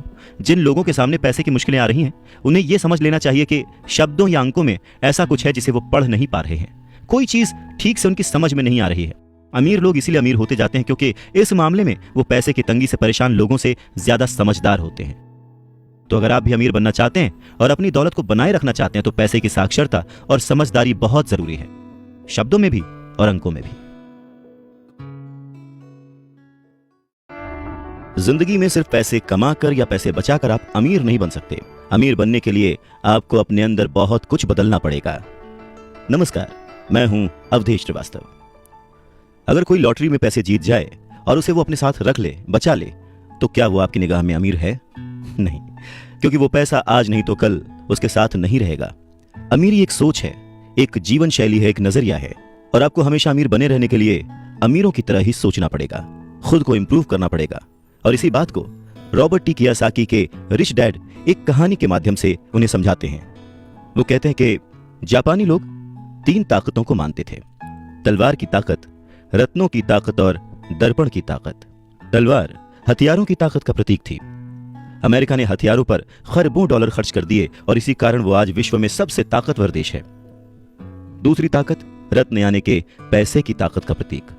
इस कहावत में कुछ तो सच्चाई होगी। ये स्वर्णिम नियम याद रखो: जिसके पास स्वर्ण है वही नियम बनाता है। तीसरा, दर्पण, शीशा आत्मज्ञान का प्रतीक है। जापानी कहानियों के अनुसार ये आत्मज्ञान बाकी दोनों ताकतों से ऊपर है। गरीब और मध्यम वर्गीय लोग अक्सर ही धन की ताकत से नियंत्रित होते हैं। वो सुबह सुबह उठते हैं और नौकरी करने के लिए भागम भाग मचा देते हैं, बिना खुद से ये पूछे कि क्या ऐसा करना समझदारी है। पैसे की समझ न होने के कारण ज्यादातर लोग पैसे की डरावनी ताकत को ये इजाजत दे देते हैं कि वो उन्हें काबू में कर ले। पैसा उन्हें कंट्रोल करने लगता है। इस इश्यू को ठीक करने के लिए अगर वो दर्पण की ताकत का इस्तेमाल करते तो वो खुद से ये सवाल जरूर पूछते कि क्या ऐसा करना समझदारी है। बहुत बार हम अपनी अंदरूनी समझदारी पर भरोसा करने के बजाय भीड़ के साथ साथ चलने लगते हैं। कोई काम इसलिए करते हैं क्योंकि बाकी सब भी ऐसा कर रहे हैं। सवाल पूछने के बजाय हम नकल करने लगते हैं। अक्सर नासमझी के कारण वही दोहराने लगते हैं जो हमें सिखाया गया है। और इस तरह के विचार कि आपका घर आपका सबसे बड़ा एसेट है, आपका घर आपका सबसे बड़ा निवेश है, अगर आप ज्यादा कर्ज लेते हैं तो आपको टैक्स में ज्यादा छूट मिलेगी, अच्छी नौकरी, सुरक्षित नौकरी खोजो, गलतियां मत करो, वगैरह वगैरह। तो ऐसी चीजें हम भीड़ की बात सुनकर करने लग जाते हैं, खतरे नहीं उठाते। दूसरी जरूरी बात, ऐसा कहा जाता है कि ज्यादातर लोगों के लिए मौत से भी डरावनी चीज होती है भीड़ के सामने बोलना, उन्हें एड्रेस करना। मनोवैज्ञानिक कहते हैं कि बहुत सारे लोग कॉमन स्टेज पर बोलने से इसलिए डरते हैं क्योंकि उन्हें यह डर होता है कि कहीं उनकी बुराई होगी, लोग उनके ऊपर हंसेंगे, वो अकेले रह जाएंगे, लोग उनसे दूर हो जाएंगे। सबसे अलग होने का डर या अकेले रह जाने का डर ही वो सबसे बड़ा कारण है जिस वजह से बहुत सारे लोग अपनी समस्या, अपनी प्रॉब्लम्स को सॉल्व करने के नए नए तरीके नहीं ढूंढते, बस भीड़ के साथ चलते चले जाते हैं। इसीलिए रॉबर्ट टी कियोसाकी कहते हैं कि उनके रिच डैड की तरह ही उनके पुअर डैड ने भी उन्हें बहुत कुछ सिखाया है। और उनमें से एक जरूरी बात यह थी कि क्यों और किस तरह से जापानी लोग दर्पण की ताकत को, आईने की ताकत को सबसे ज्यादा इंपॉर्टेंस देते थे। क्योंकि जब इंसान आईने में खुद को देखता है तभी उसे सच्चाई का पता चलता है। और ज्यादातर लोग खतरा मत उठाओ इसलिए कहते हैं क्योंकि वो खुद से डरे हुए होते हैं। ये किसी भी चीज के बारे में कहा जा सकता है, जैसे खेल में, रिलेशनशिप्स में, करियर में, पैसों में, वगैरह वगैरह। और सबसे इंपॉर्टेंट बात यह कि आईने में देखकर आप खुद से झूठ बोल सकते हैं क्या? रॉबर्ट टी कियोसाकी इस बात का जिक्र यहां इसलिए करते हैं क्योंकि भीड़ के साथ चलने में और पड़ोसियों की नकल करने में, उनके ऐशो आराम की नकल करने में बहुत सारी दिक्कतें आती हैं। पैसों की समस्या पैदा हो जाती है। वो उनका तरीका है, वो उसे अफोर्ड कर सकते हैं। पर जब हम देखा देखी, बिना सोचे समझे नकल करना शुरू कर देते हैं तो हम समस्याओं से घिर जाते हैं। और तब हमें जरूरत होती है आईने की, जो हमें यह बताए हमें क्या करना चाहिए। क्योंकि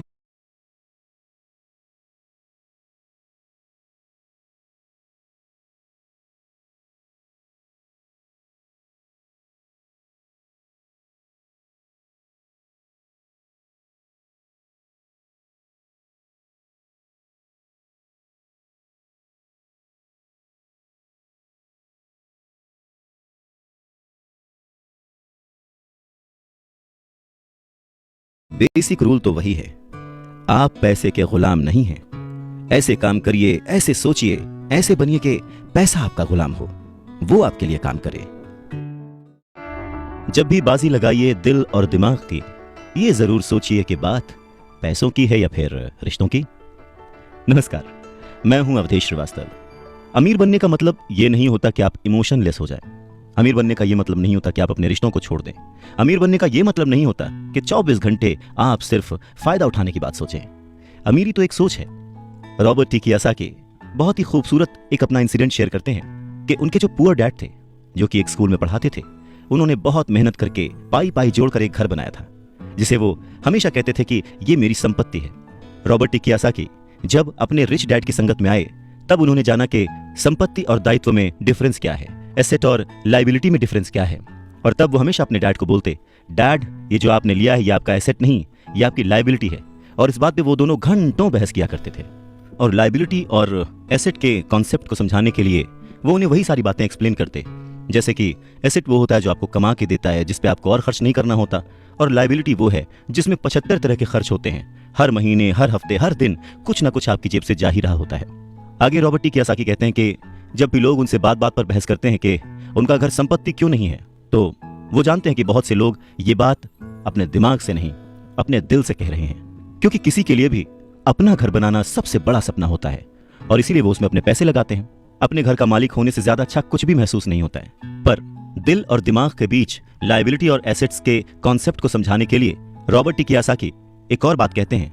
वो इस तरह समझाते हैं कि मान लीजिए वो और उनकी पत्नी एक बड़ा सा घर खरीदते हैं, तो होगा क्या कि उसमें उनके बहुत सारे पैसे खर्च हो जाएंगे जो कि शायद फिजूल ही हों। हालांकि बहुत सारे लोग इस बात से अग्री नहीं करेंगे, सहमत नहीं होंगे, क्योंकि घर एक भावनात्मक चीज है, इमोशन है, और इमोशन हमेशा दिमाग पर भारी पड़ता है। जब भी लोग दिल से सोचते हैं तो दिमाग की बातें उन्हें गलत लगती हैं। पर फिर रॉबर्ट टी कियोसाकी आगे एक्सप्लेन करते हैं कि वो सही कैसे हैं और एक घर एसेट क्यों नहीं है। वो कहते हैं कि जब घर की बात आती है तो मैं ये बताना चाहता हूं कि ज्यादातर लोग उस घर की कीमत चुकाने के लिए जिंदगी भर काम करते हैं। ज्यादातर लोग एक घर खरीदने के कुछ सालों बाद दूसरा घर खरीदते हैं, और हर बार पहले मकान के लिए जो कर्ज वो लेते हैं उस पर उनके पास हर बार फिर से 30 साल का नया कर्ज आ जाता है। हालांकि लोगों को मॉर्गेज पेमेंट पर ब्याज के लिए टैक्स में छूट मिलती है, पर वो अपने दीगर खर्चों के लिए टैक्स के बाद मिलने वाले रुपयों का उपयोग करते हैं, अपनी मॉर्गेज पूरी तरह से चुकाने के बाद भी। प्रॉपर्टी टैक्स, उनकी पत्नी के मम्मी डैडी को यह बात सुनकर बहुत धक्का लगा जब उनके घर का प्रॉपर्टी टैक्स $1000 प्रति माह तक पहुंच गया था, और ये तब हुआ था जब वो रिटायर हो चुके थे। $1000 बहुत बड़ी रकम होती है। अगर हम उसको इंडियन करेंसी में चेक करें तो शायद 70-80 हजार रुपए, या शायद उससे भी ज्यादा, और ये तब हुआ था जब वो रिटायर हो चुके थे। इस बढ़ोतरी से उनका रिटायरमेंट के बाद का बजट जो है वो बिगड़ गया था और उन्हें अपना वो मकान छोड़ना पड़ा। अच्छा, एक और मिथ है कि घर की कीमत जो है हमेशा बढ़ती रहती है। ऐसा नहीं है। बहुत सारे ऐसे लोग हैं जिन्होंने कर्ज लेके घर खरीदा, और वो घर उन्होंने जितने में खरीदा आज उसकी कीमत आधे से भी कम है।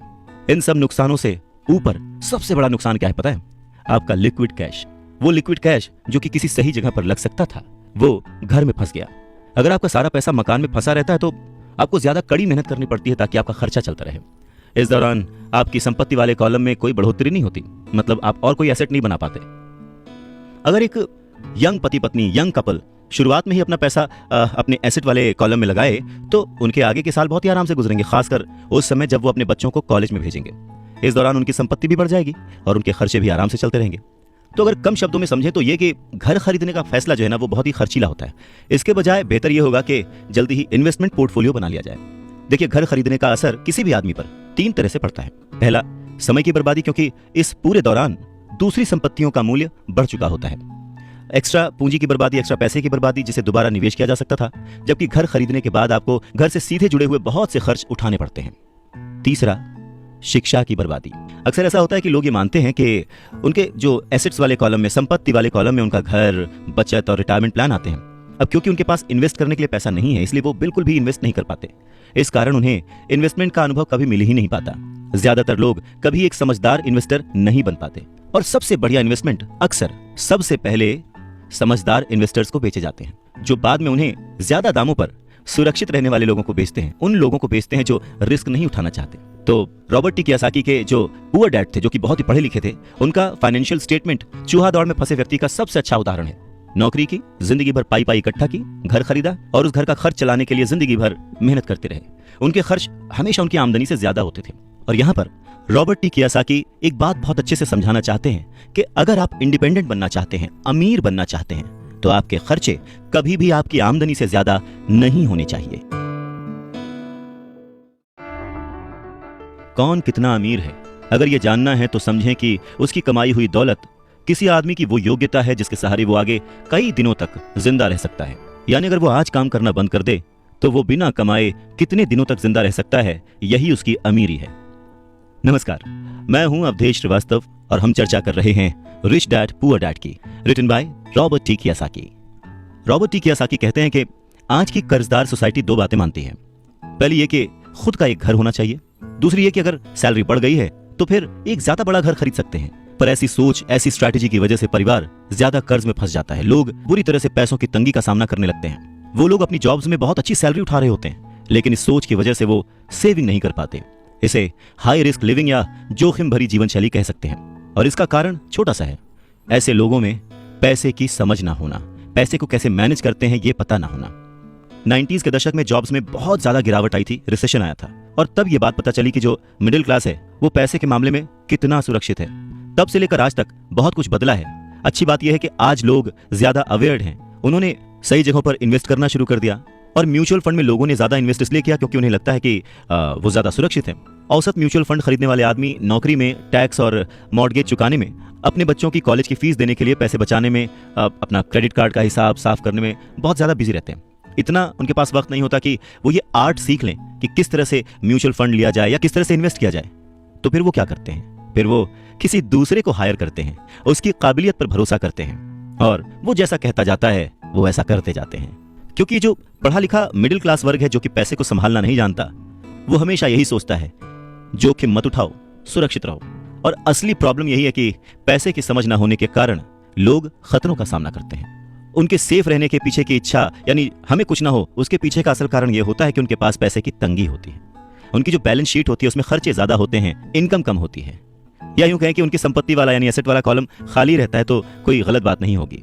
और जब सचमुच जिंदगी में वो once in a lifetime वाला मौका आता है ना, तो ये लोग उस मौके का फायदा नहीं उठा पाते, क्योंकि इनके पास पैसे ही नहीं होते इन्वेस्ट करने के लिए। अगर पैसे की समझ आपको है तो आप थोड़ा थोड़ा निवेश करके बूंद बूंद से सागर भर के अमीर हो सकते हैं। आप सूझबूझ के साथ सही जगह पर इन्वेस्टमेंट करके अपने 5,000 रुपए को 10 लाख रुपयों में कन्वर्ट कर सकते हैं। पर प्रॉब्लम सोच की है, ये जो गरीब वर्ग या मिडिल क्लास जो वर्ग है वो ऐसे इन्वेस्टमेंट्स को बहुत ही जोखिम भरा मानता है। पर वो ये नहीं जानता कि प्रॉब्लम इन्वेस्टमेंट में नहीं है, प्रॉब्लम उनकी सोच में है, उनकी नासमझी में है। वो ये नहीं जानते कि पैसा कहाँ लगाना है।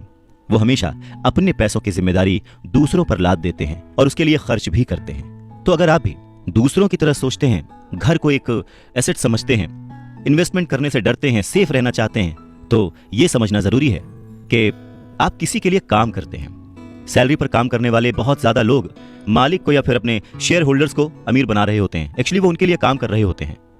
आपकी कोशिशें, मेहनत और सफलता से दरअसल आप नहीं सफल होते, आपका मालिक सफल होता है और उसे उसके रिटायरमेंट के लिए मदद मिल रही होती है। अच्छा, दूसरा, आप सरकार के लिए काम करते हैं। आप समझ सकते हैं कि जब आप काम करते हैं, पैसे कमाते हैं, तो उसका एक हिस्सा टैक्स के रूप में सरकार को जाता है। तीसरा, अगर आपके पास घर है जिसे आप अपना एसेट मानते हैं, जो कि दरअसल एक लायबिलिटी है, तो आप बैंक्स के लिए काम करते हैं। क्यों? क्योंकि आपने उन घरों के ऊपर लोन ले रखा है और वो लोन चुकाने के लिए, क्रेडिट कार्ड का कर्ज चुकाने के लिए आप दिन रात मेहनत करते हैं। तो अगर आप सिर्फ ज्यादा कड़ी मेहनत से काम करते जाएं, तो समस्या यह है कि तीनों ही मामलों में आपको और ज्यादा मेहनत करनी पड़ेगी और फायदा आपको नहीं मिलेगा, किसी और को मिलेगा। तो आपको यह सीखना पड़ेगा कि आपकी ज्यादा मेहनत से किस तरह आपको और आपके परिवार को फायदा हो। मान लीजिए कि अगर आप ये फैसला कर भी लेते हैं कि आप सिर्फ अपने काम से काम रखेंगे, पर पैसों की समझ न होने के कारण, उसे मैनेज करने की समझ न होने के कारण आपको ये नहीं पता होता कि आपके लक्ष्य को किस तरह से निर्धारित किया जाए। अक्सर लोग अपने प्रोफेशन को बनाए रखना चाहते हैं, अपनी सैलरी के सहारे ही अपनी संपत्ति को, अपने एसेट्स को खड़ा करना चाहते हैं।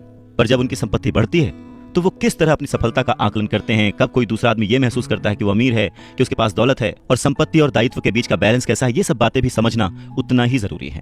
तो फिर सवाल वही है कि अमीर कैसे बना जाए। अमीर बनने के लिए आपकी संपत्ति, आपकी सफलता, आपके आसपास का माहौल, आपकी दौलत, इन सब के बारे में आपको सोचना पड़ेगा। एसेट्स और लायबिलिटीज के बारे में सोचना पड़ेगा। सबसे इंपॉर्टेंट है कि अपने दिमाग को हमेशा खुला रखना पड़ेगा, क्योंकि ये जिंदगी भर का सब्जेक्ट है। आपको ये सब्जेक्ट जिंदगी भर पढ़ना है, सीखना है और अमीरी की राह पर आगे बढ़ते जाना है। आधी छोड़ पूरी को धावे, पूरी मिले न आधी पावे। नमस्कार, मैं हूं अवधेश श्रीवास्तव और हम चर्चा कर रहे हैं रिच डैड पुअर डैड की। मुश्किल के दौर में, गरीबी के दौर में अपने आप को कैसे संभाला जाए, अपने आप को कैसे गरीबी से उबारा जाए, इस बात को समझाने के लिए रॉबर्ट टी कियोसाकी बहुत ही अच्छा एग्जाम्पल देते हैं। वो कहते हैं कि एक दिन कर्ज लेने के लिए, क्योंकि उनकी माली हालत खराब हो गई थी, तो उन्होंने अपने नए गोल्फ क्लब, आर्ट कलेक्शन, किताबें, स्टीरियो, टेलीविजन, उनके महंगे कपड़े, घड़ियां, जूते और बहुत सारे ऐसी चीजें लोन वाले पेपर में जो संपत्ति वाला कॉलम होता है उसमें लिख दिया, एसेट्स में लिख दिया और भेज दिया। उन्हें लगा कि मेरे पास इतनी चीजें हैं तो लोन अप्रूव हो जाएगा, पर उनका लोन का जो पेपर था, एप्लीकेशन पेपर, वो रिजेक्ट कर दिया गया। क्यों? क्योंकि उनका बहुत सारा इन्वेस्टमेंट फिजूल था। लोन कमेटी को वो बात एकदम भी समझ नहीं आई। वो ये जानना चाहते थे कि उनके पास एक नॉर्मल सी नौकरी क्यों नहीं है जिसमें वेतन मिलता है। उन्होंने उनके महंगे कपड़े और महंगे जो खेल का सामान था उनके बारे में कोई सवाल नहीं किया। जिंदगी में कई बार ऐसी कठिनाइयां आती हैं जब आप स्टैंडर्ड प्रोफाइल में फिट नहीं होते हैं। वो कहते हैं कि उन्हें बड़ा ही अचंभा होता है जब वो किसी को ये कहते हुए सुनते हैं कि उसकी नेटवर्थ करोड़ों रुपए है, लाखों रुपए है, क्योंकि नेटवर्थ के सटीक ना होने का एक खास कारण है। वो ये कि जिस पल आप अपनी संपत्तियों को, एसेट्स को बेचना शुरू करते हैं ना, उनका प्राइस, उनका रेट, उनका दाम बहुत कम हो चुका होता है। ऊपर से उन पर आपको टैक्स भी चुकाना पड़ता है और इतनी सारी चीजें आपको पैसे के संकट में डाल देती हैं, गरीबी में फंसा देती हैं। पैसा इकट्ठा करने के लिए वो अपनी प्रॉपर्टीज बेचते हैं, एसेट्स बेचते हैं। पहले तो वो अपनी पर्सनल प्रॉपर्टीज बेचते हैं जो कि सच कहें तो बहुत ही कम बिकती हैं, और अगर बिकती भी हैं तो उस पर टैक्स होता है। तो इस तरह से एक बार फिर से सरकार फायदे में से अपना हिस्सा ले लेती है, बैंक अपना हिस्सा ले लेता है, और जो काम कर रहा होता है वो कर्ज में डूब जाता है। तो सीख यही है कि इन सारी चीजों में फंसने के बजाय अपने काम से काम रखिए, जो कर रहे हैं वो करते चलिए, कुछ भी छोड़िए नहीं। पर हाँ, थोड़ी एक्स्ट्रा मेहनत करके, थोड़ी एक्स्ट्रा समझदारी से, फाइनेंशियल लिटरेसी से पैसों को यूज करने का, पैसों को इन्वेस्ट करने का हुनर सीखिए। थोड़ा थोड़ा करके एसेट्स बनाते जाइए। पर हाँ, ऐसी चीजों को खरीदने से बचिए जिनकी कीमत एक बार घर लाने पर कम हो जाती है, क्योंकि ये चीजें कभी भी एसेट्स नहीं हो सकती। गरीबी से बचने का एक दूसरा तरीका यह है कि अपने खर्च कम कर लें, अपनी रिस्पॉन्सिबिलिटीज को और घटा लें, और मेहनत ज्यादा करना शुरू कर दें जिससे इनकम ज्यादा हो। अब बहुत सारे लोगों को इस बात में कंफ्यूजन हो सकती है कि सही जगह निवेश करने का क्या मतलब है, सही इन्वेस्टमेंट क्या है। तो रॉबर्ट टी कियोसाकी कहते हैं कि ऐसा काम करें जिसमें आपकी मौजूदगी की जरूरत ना हो। स्टॉक्स, बॉन्ड खरीदें, म्यूचुअल फंड खरीदें, आमदनी देने वाले रियल एस्टेट में खर्च करें, अपने आप को ग्रूम करने में पैसे खर्च करें, एजुकेशन में जैसे कि म्यूजिक, लिखना, पेटेंट, स्पोर्ट्स, और ऐसी हर चीज जो कीमती है जिसे खरीदने के बाद आपको पैसे मिलते हैं, ना कि आपको उसमें पैसे लगाने पड़ते हैं, उस हर चीज में आप इन्वेस्ट कर सकते हैं। सबसे जरूरी बात, आप जहां भी इन्वेस्ट करते हैं हमेशा ध्यान रखें कि उस इन्वेस्टमेंट से आपको प्यार हो। जैसे कि रॉबर्ट टी कियोसाकी को इमारतों से और जमीन से प्यार था, तो उन्होंने बहुत सारा इन्वेस्टमेंट रियल एस्टेट में किया। जब पैसे खर्च ही नहीं करने हैं तो फिर कमाएं क्यों, और ऐसी अमीरी का क्या फायदा। नमस्कार, मैं हूं अवधेश श्रीवास्तव। यह सवाल हम सभी के मन में आ सकता है। इस बात पर रॉबर्ट टी कियोसाकी कहते हैं कि यह सिर्फ सोच का अंतर है। जो अमीर आदमी होता है वो भी ये चीजें खरीदता है, वो विलासिता की चीजें खरीदता है, लेकिन सबसे बाद में। पहले वो ये देखता है कि क्या करने से उसे फायदा हो सकता है और किस चीज की उसे सबसे ज्यादा जरूरत है। वहीं उल्टा जो मिडिल क्लास आदमी है या गरीब आदमी है, वो थोड़ा सा पैसा आने पर भी सबसे पहले वो अपने शौक पूरे करता है, घर, हीरे, ज्वेलरी, गाड़ियां, कुछ भी खरीद लेता है। अमीर आदमियों के पास भी ये सब होता है, पर फर्क सिर्फ इतना है कि वो उधार के दलदल में नहीं फंसते। वो लोग जिनके पास पीढ़ियों से पैसा है, जो लंबे समय से अमीर हैं, वो अपनी अर्निंग वाले कॉलम को सबसे पहले बनाते हैं, उसे सिक्योर करते हैं।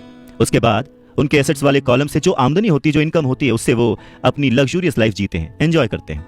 गरीब और मिडिल क्लास आदमी अपनी खून पसीने की कमाई और बच्चों की विरासत की कीमत पर ये चीजें खरीदता है, लोन लेता है। सच्ची लग्जरी असली संपत्ति में निवेश करने और उसे विकसित करने का प्रोत्साहन देती है, उसे बढ़ावा देती है। रॉबर्ट टी कियोसाकी इस बात को एक एग्जाम्पल से समझाते हैं कि जब उनकी वाइफ और उनके पास उनके अपार्टमेंट से अतिरिक्त पैसा आने लगा, रेंट या कुछ भी, तब वो बाजार गए और उन्होंने अपने लिए एक महंगी गाड़ी खरीदी।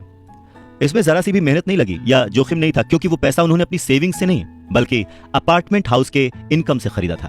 पर इसके लिए उन्होंने 4 साल तक इंतजार किया, पेशेंस के साथ थोड़ा थोड़ा पैसा इकट्ठा करते रहे, और जब रियल एस्टेट पोर्टफोलियो बढ़ा तो आखिरकार वो उन्हें इतना पैसा दे गया कि एक महंगी कार खरीदी जा सके। ज्यादातर लोग अक्सर इच्छा जागने पर बिना सोचे समझे जाते हैं और कर्ज पर कार या कोई और चीज खरीद लाते हैं। हो सकता है कि वो अपनी जिंदगी से ऊब चुके हों या उन्हें सिर्फ एक नए खिलौने की जरूरत हो, पर कर्ज पर ऐसी चीज खरीदने से देर सबेर वो आदमी उस चीज से चिढ़ने लगता है, उसका इंटरेस्ट खत्म हो जाता है, उससे उसमें मजा नहीं आता, क्योंकि उस चीज को खरीदने के लिए जो कर्ज लिया गया है वो उस आदमी के सर पर भार बन जाता है। अगर एक बार आप अपने बिजनेस को बनाने, उसमें इन्वेस्ट करने का समय निकाल लेते हैं तो फिर आप उसमें जादू की छड़ी भी घुमा सकते हैं, जो अमीरों का सबसे बड़ा राज है। और ये राज अमीरों को भीड़ से अलग रखता है, या यूं कहें कि भीड़ से आगे रखता है। जो अपने काम से काम रखते हैं, अपने काम में फोकस्ड रहते हैं, और ये उन्हीं को मिलता है जो अपने काम में पूरा मन लगाते हैं, अपने काम से काम रखते हैं, वो लोग अमीर बन जाते हैं। अगर मिल के चला जाए तो तूफानों को भी शिकस्त दी जा सकती है। नमस्कार, मैं हूं अवधेश श्रीवास्तव और हम चर्चा कर रहे हैं रॉबर्ट टी कियोसाकी की लिखी book rich dad poor dad की। रॉबर्ट टी कियोसाकी अपने बचपन का एक किस्सा सुनाते हैं। कहते हैं कि मुझे याद है, हमें स्कूल में रॉबिन हुड और उनके सुखी गिरोह की कहानी बताई गई थी।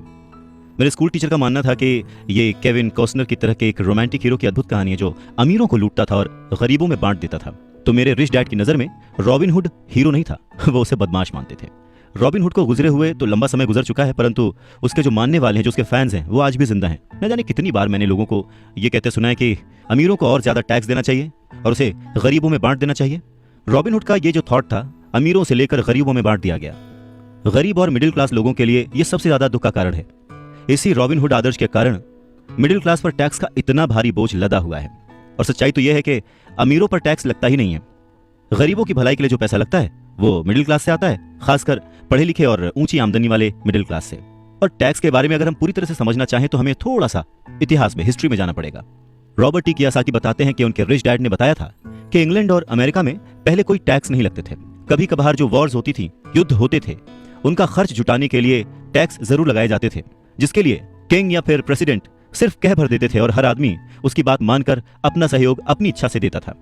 बाद में सन 1874 में इंग्लैंड ने इनकम टैक्स को अपने सिटीजन्स पर लागू कर दिया और 1913 में कॉन्स्टिट्यूशन के 16वें संशोधन के बाद अमेरिका में भी इनकम टैक्स जो है वो लागू हो गया।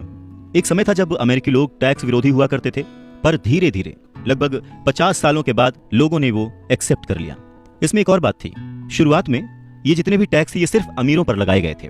तो रिच डैडी चाहते थे कि माइक और वो इस बात को न भूलें, और उन्होंने ये बात साफ कर दी थी कि टैक्स का जो थॉट है वो लोकप्रिय बना ही इसीलिए कि लोगों को लगता था कि इससे अमीरों को सजा दी जाती है और मिडिल क्लास और गरीबों को मदद मिलती है।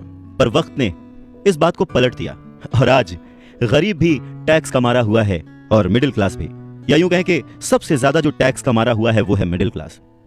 रॉबर्ट टी कियोसाकी आगे कहना जारी रखते हैं, एक बार सरकार को टैक्स मिल गया तो उन्हें उसके फायदे नजर आ गए और उनकी भूख बढ़ गई।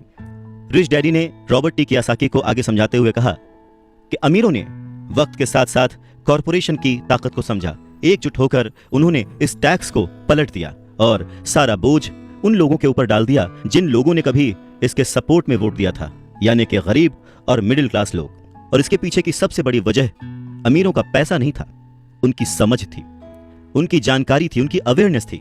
उन्होंने अपने पैसे को बचाने के लिए संविधान को समझा, रूल्स को समझा और फिर उनमें कमियां निकाली और फिर किस तरह से उनसे बचा जाए ये सब देख परख के कॉरपोरेशन का सहारा लिया और वो उसमें सफल भी हुए। अमीरों और गरीबों के बीच ये लड़ाई सदियों से चलती आ रही है। अमीरों से वसूलों का जो नारा लगाने वाली भीड़ थी वो हमेशा अमीरों के खिलाफ रही, और ऐसी लड़ाइयां तब छिड़ती हैं जब किसी एक विशेष वर्ग को ध्यान में रखकर कानून बनते हैं। और ये लड़ाई कब खत्म होगी ये कहा नहीं जा सकता। समस्या यह है कि जो लोग हारते हैं उनमें समझ की कमी है, पर वो ये मानते नहीं।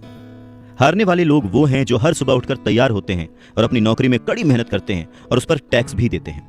अगर वो ये समझ पाते कि अमीर लोग किस तरह से पैसे का खेल खेलते हैं तो वो भी इस खेल को उसी तरह से खेल सकते थे। फिर वो भी गरीबी से आजाद हो सकते थे, पैसे के मालिक हो सकते थे और अमीर बन सकते थे। रिच डैड कहते हैं कि इसीलिए मुझे बिल्कुल अच्छा नहीं लगता कि जब कोई अपने बच्चे को यह सलाह देता है कि खूब पढ़ो और नौकरी करो। जिस कर्मचारी में पैसे की समझ नहीं है वो बच नहीं सकता। समाज उसके पैसे को हड़प लेगा और उसे गरीबी की ओर धकेल देगा। कहते हैं ना कि उस देने वाले ने तो कोई कमी ना की, अब किसको क्या मिला ये मुकद्दर की बात है। और ये जो मुकद्दर है ये हम अपनी सोच से, अपनी नॉलेज से, अपनी अवेयरनेस से बदल सकते हैं। अमीरी और गरीबी में सिर्फ सोच और समझ का ही फासला है। न हारना जरूरी है न जीतना जरूरी है, अरे ये जीवन का खेल है, इसे खेलना जरूरी है। नमस्कार, मैं हूं अवधेश श्रीवास्तव और आज की चर्चा रॉबर्ट टी कियोसाकी की लिखी किताब रिच डैड पुअर डैड पर। रॉबर्ट टी कियोसाकी कहते हैं कि पैसे कमाना भी एक खेल ही है। अगर आप इसे एक खेल की तरह एंजॉय करेंगे तो आप और ज्यादा रिच होते जाएंगे। हर हफ्ते वो निवेश करते हैं और कभी हारते हैं कभी जीतते हैं। जब जीतते हैं तो उस निवेश को अगले हफ्ते के लिए सेव कर लेते हैं और जब हारते हैं तो खुद से जीतने वाले की आंख में आंख डालकर कहते हैं ठीक है, अगले सैटरडे फिर मिलते हैं। रॉबर्ट टी कियोसाकी की बात से यह समझ में आता है कि पैसा कमाना भी खेल जैसा ही है। अगर आप उसे एंजॉय करते हैं, उसके पीछे नहीं भागते हैं, तो आप धीरे धीरे ही सही पर ग्रो करेंगे और जल्द ही अमीर बन जाएंगे। इंसान गलतियां करता है और उन गलतियों से सीखता है। अमीर बनना भी कुछ वैसा ही है। कभी आप गलती करते हैं और हार जाते हैं, कभी आप उस गलती को सुधारते हैं और जीत जाते हैं। वैसे बचपन से जवानी तक जब भी हम स्कूल्स में पढ़ते हैं या हमारे आसपास भी, बच्चों को गलतियां करना अलाउड नहीं होता। उन्हें कहा तो जरूर जाता है कि आप गलती कर सकते हैं, पर जैसे ही बच्चा गलती करता है उसे टोक दिया जाता है, उसे रोक दिया जाता है, उसे डांटा जाता है और धीरे धीरे हमारे मन में ये धारणा बन जाती है कि गलती करना इज नॉट अलाउड। पर अगर देखा जाए, हम इंसान गलती करके ही सीखते हैं। हमने आज तक जो कुछ भी अचीव किया है अपनी गलतियों से अचीव किया है। इसी बात को आगे बढ़ाते हुए रॉबर्ट टी कियोसाकी कहते हैं कि इन्वेस्टर्स दो तरह के होते हैं। पहले वो जो नॉर्मल इन्वेस्टर्स होते हैं, जो एक पैकेज में निवेश करते हैं, रिटेल आउटलेट में फ़ोन करते हैं जैसे एक रियल एस्टेट कंपनी या स्टॉक ब्रोकर या फाइनेंशियल प्लानर को, और फिर वो कुछ छोटा छोटा खरीद लेते हैं। ये एक म्यूचुअल फंड, स्टॉक या बॉन्ड हो सकता है। ये निवेश का एक अच्छा और साफ सुथरा तरीका है और आसान भी है। ये उसी तरह की खरीदारी हो गई जैसे कि कोई कस्टमर कंप्यूटर स्टोर में जाकर शेल्फ पर रखे कंप्यूटर को खरीद ले। वहीं दूसरी तरह के जो इन्वेस्टर्स होते हैं वो अपने इन्वेस्टमेंट को बनाते हैं, वो किसी दूसरे से नहीं खरीदते, वो अपना इन्वेस्टमेंट खुद बनाते हैं। इस तरह के इन्वेस्टर्स आमतौर पर अपने सौदों को असेंबल करते हैं। जिस तरह कंप्यूटर इंजीनियर कंप्यूटर के पुर्जों को असेंबल करते हैं, वो अलग अलग जगहों से सस्ते पार्ट्स लाते हैं और उन पार्ट्स से एक पूरा कंप्यूटर असेंबल करते हैं जो कि उन्हें बहुत सस्ता पड़ता है, और फिर वो उसे महंगे दामों में बेच देते हैं। ठीक उसी तरह से जो दूसरा निवेशक है वो आर्थिक अवसरों के पुर्जों को अच्छी तरह से ऑब्जर्व करता है। ठीक इसी तरह से जो दूसरा इन्वेस्टर है वो समय को पहचानता है और मौके की नजाकत को देखते हुए, अपने कमर्शियल फायदे को देखते हुए चीजों को इस्तेमाल करता है। और जो दूसरे किस्म का इन्वेस्टर है सच में वही प्रोफेशनल इन्वेस्टर होता है। अमीर बनने की राह में, रिच बनने की राह में ये जानना बहुत जरूरी है कि किस समय पर क्या एक्शन लिया जाए जिससे आपकी किस्मत बदल जाए और आपको नुकसान भी ना हो। अगर आप दूसरे किस्म के इन्वेस्टर बनना चाहते हैं तो आपको खास तौर से इन 3 क्वालिटीज को अपने अंदर इंप्रूव करना होगा, क्योंकि फाइनेंशियल इंटेलिजेंस के अलावा इन क्वालिटीज की भी जरूरत होती है। पहला, किस तरह ऐसे मौके को खोजें जो दूसरों को दिखाई नहीं देता। दूसरे लोग अपनी आंखों से उस मौके को नहीं देख पाते, पर आप अपने दिमाग से और अपने एक्सपीरियंस से उन मौकों को देख सकते हैं। एग्जाम्पल के लिए रॉबर्ट टी कियोसाकी के एक दोस्त ने एक पुराना घर खरीदा जो देखने में बुरा था। हर एक को हैरत थी कि उसने इसे खरीद क्यों लिया, पर दूसरे जो नहीं देख पाए थे वो उनके दोस्त ने देख लिया था, और वो था घर के साथ 4 खाली जमीन के टुकड़े। घर खरीदने के बाद उसने उसे तोड़ा और उन 5 प्लॉट्स को मिलाकर बिल्डर को बेच दिया। इस सारे डील में उसे जो उसने पैसा लगाया था वो तो मिला ही, उसके ऊपर से 3 गुना रकम और मिली। उसने सिर्फ 2 महीने के काम में लाखों रुपए कमा लिए, जो कि उनके लिए बहुत ज्यादा नहीं थी, पर फिर भी देखा जाए कि उन 2 महीनों की मेहनत में अगर वो जॉब में होता तो कितना कमाता वर्सेस उसने इस डील से जो कमाया। दूसरा पॉइंट, पैसा किस तरह से इकट्ठा किया जाए। औसत आदमी बैंक जाता है, पर इस दूसरे किस्म के इन्वेस्टर को यह पता होना चाहिए कि पैसा किस तरह जुटाया जाए और बिना बैंक जाए, बिना लोन लिए किस तरह से पैसा इकट्ठा किया जाए। रॉबर्ट टी कियोसाकी कहते हैं कि उन्होंने भी यह सीखा कि बिना बैंक की मदद लिए घर कैसे खरीदे जा सकते हैं। घर खरीदना बहुत इंपॉर्टेंट नहीं है, पर पैसा इकट्ठा करना बहुत इंपॉर्टेंट है और बहुत ही रेयर आर्ट है। अक्सर वो लोगों को ये कहते सुनते हैं कि बैंक मुझे लोन नहीं दे रहा या मेरे पास इसे खरीदने के लिए पैसे ही नहीं है। अगर आप दूसरे किस्म के इन्वेस्टर बनना चाहते हैं तो आपको ये सीखने की जरूरत है, क्योंकि ज्यादातर लोग सिर्फ इसीलिए सौदे नहीं कर पाते क्योंकि उनके पास पैसा ही नहीं होता। तो अगर आप इस प्रॉब्लम को पार कर सकते हैं तो आप एक सच्चे इन्वेस्टर हो सकते हैं और बहुत प्रॉफिट कमा सकते हैं। तीसरा पॉइंट, किस तरह से स्मार्ट लोगों को इकट्ठा किया जाए। ऐसे लोग बहुत समझदार होते हैं जो या तो अपने से ज्यादा समझदार लोगों के साथ काम करते हैं या फिर उन्हें अपने साथ काम पर रख लेते हैं। जब भी आपको सलाह की जरूरत होगी ना, तो यही समझदार लोग आपके सलाहकार का काम करेंगे। तो सीखने के लिए बहुत कुछ है, पर हाँ, अगर आपने मन लगाकर सीखा तो आपको उसके फायदे भी बहुत मिलेंगे। पर हाँ, अगर आपके अंदर इतनी इच्छा नहीं है, आप इतना टाइम नहीं दे सकते, आप उतने अमीर नहीं बनना चाहते, तो फिर आपको पहले किस्म का ही इन्वेस्टर बने रहना चाहिए। आप तो जानते हैं वही आपकी सबसे बड़ी पूंजी है। आप जो नहीं जानते वही आपका सबसे बड़ा जोखिम है। जोखिम तो हमेशा रहता है, इसीलिए इससे बचने के बजाय इसे मैनेज करना सीखें, तभी आप तरक्की कर पाएंगे और अमीर बन पाएंगे। जब जिंदगी आपको नींबू थमाए तो जल्दी से शरबत बना लो और पी लो। नमस्कार, मैं हूं अवधेश श्रीवास्तव और आज हम चर्चा कर रहे हैं रॉबर्ट टी कियोसाकी की लिखी किताब रिच डैड पुअर डैड की।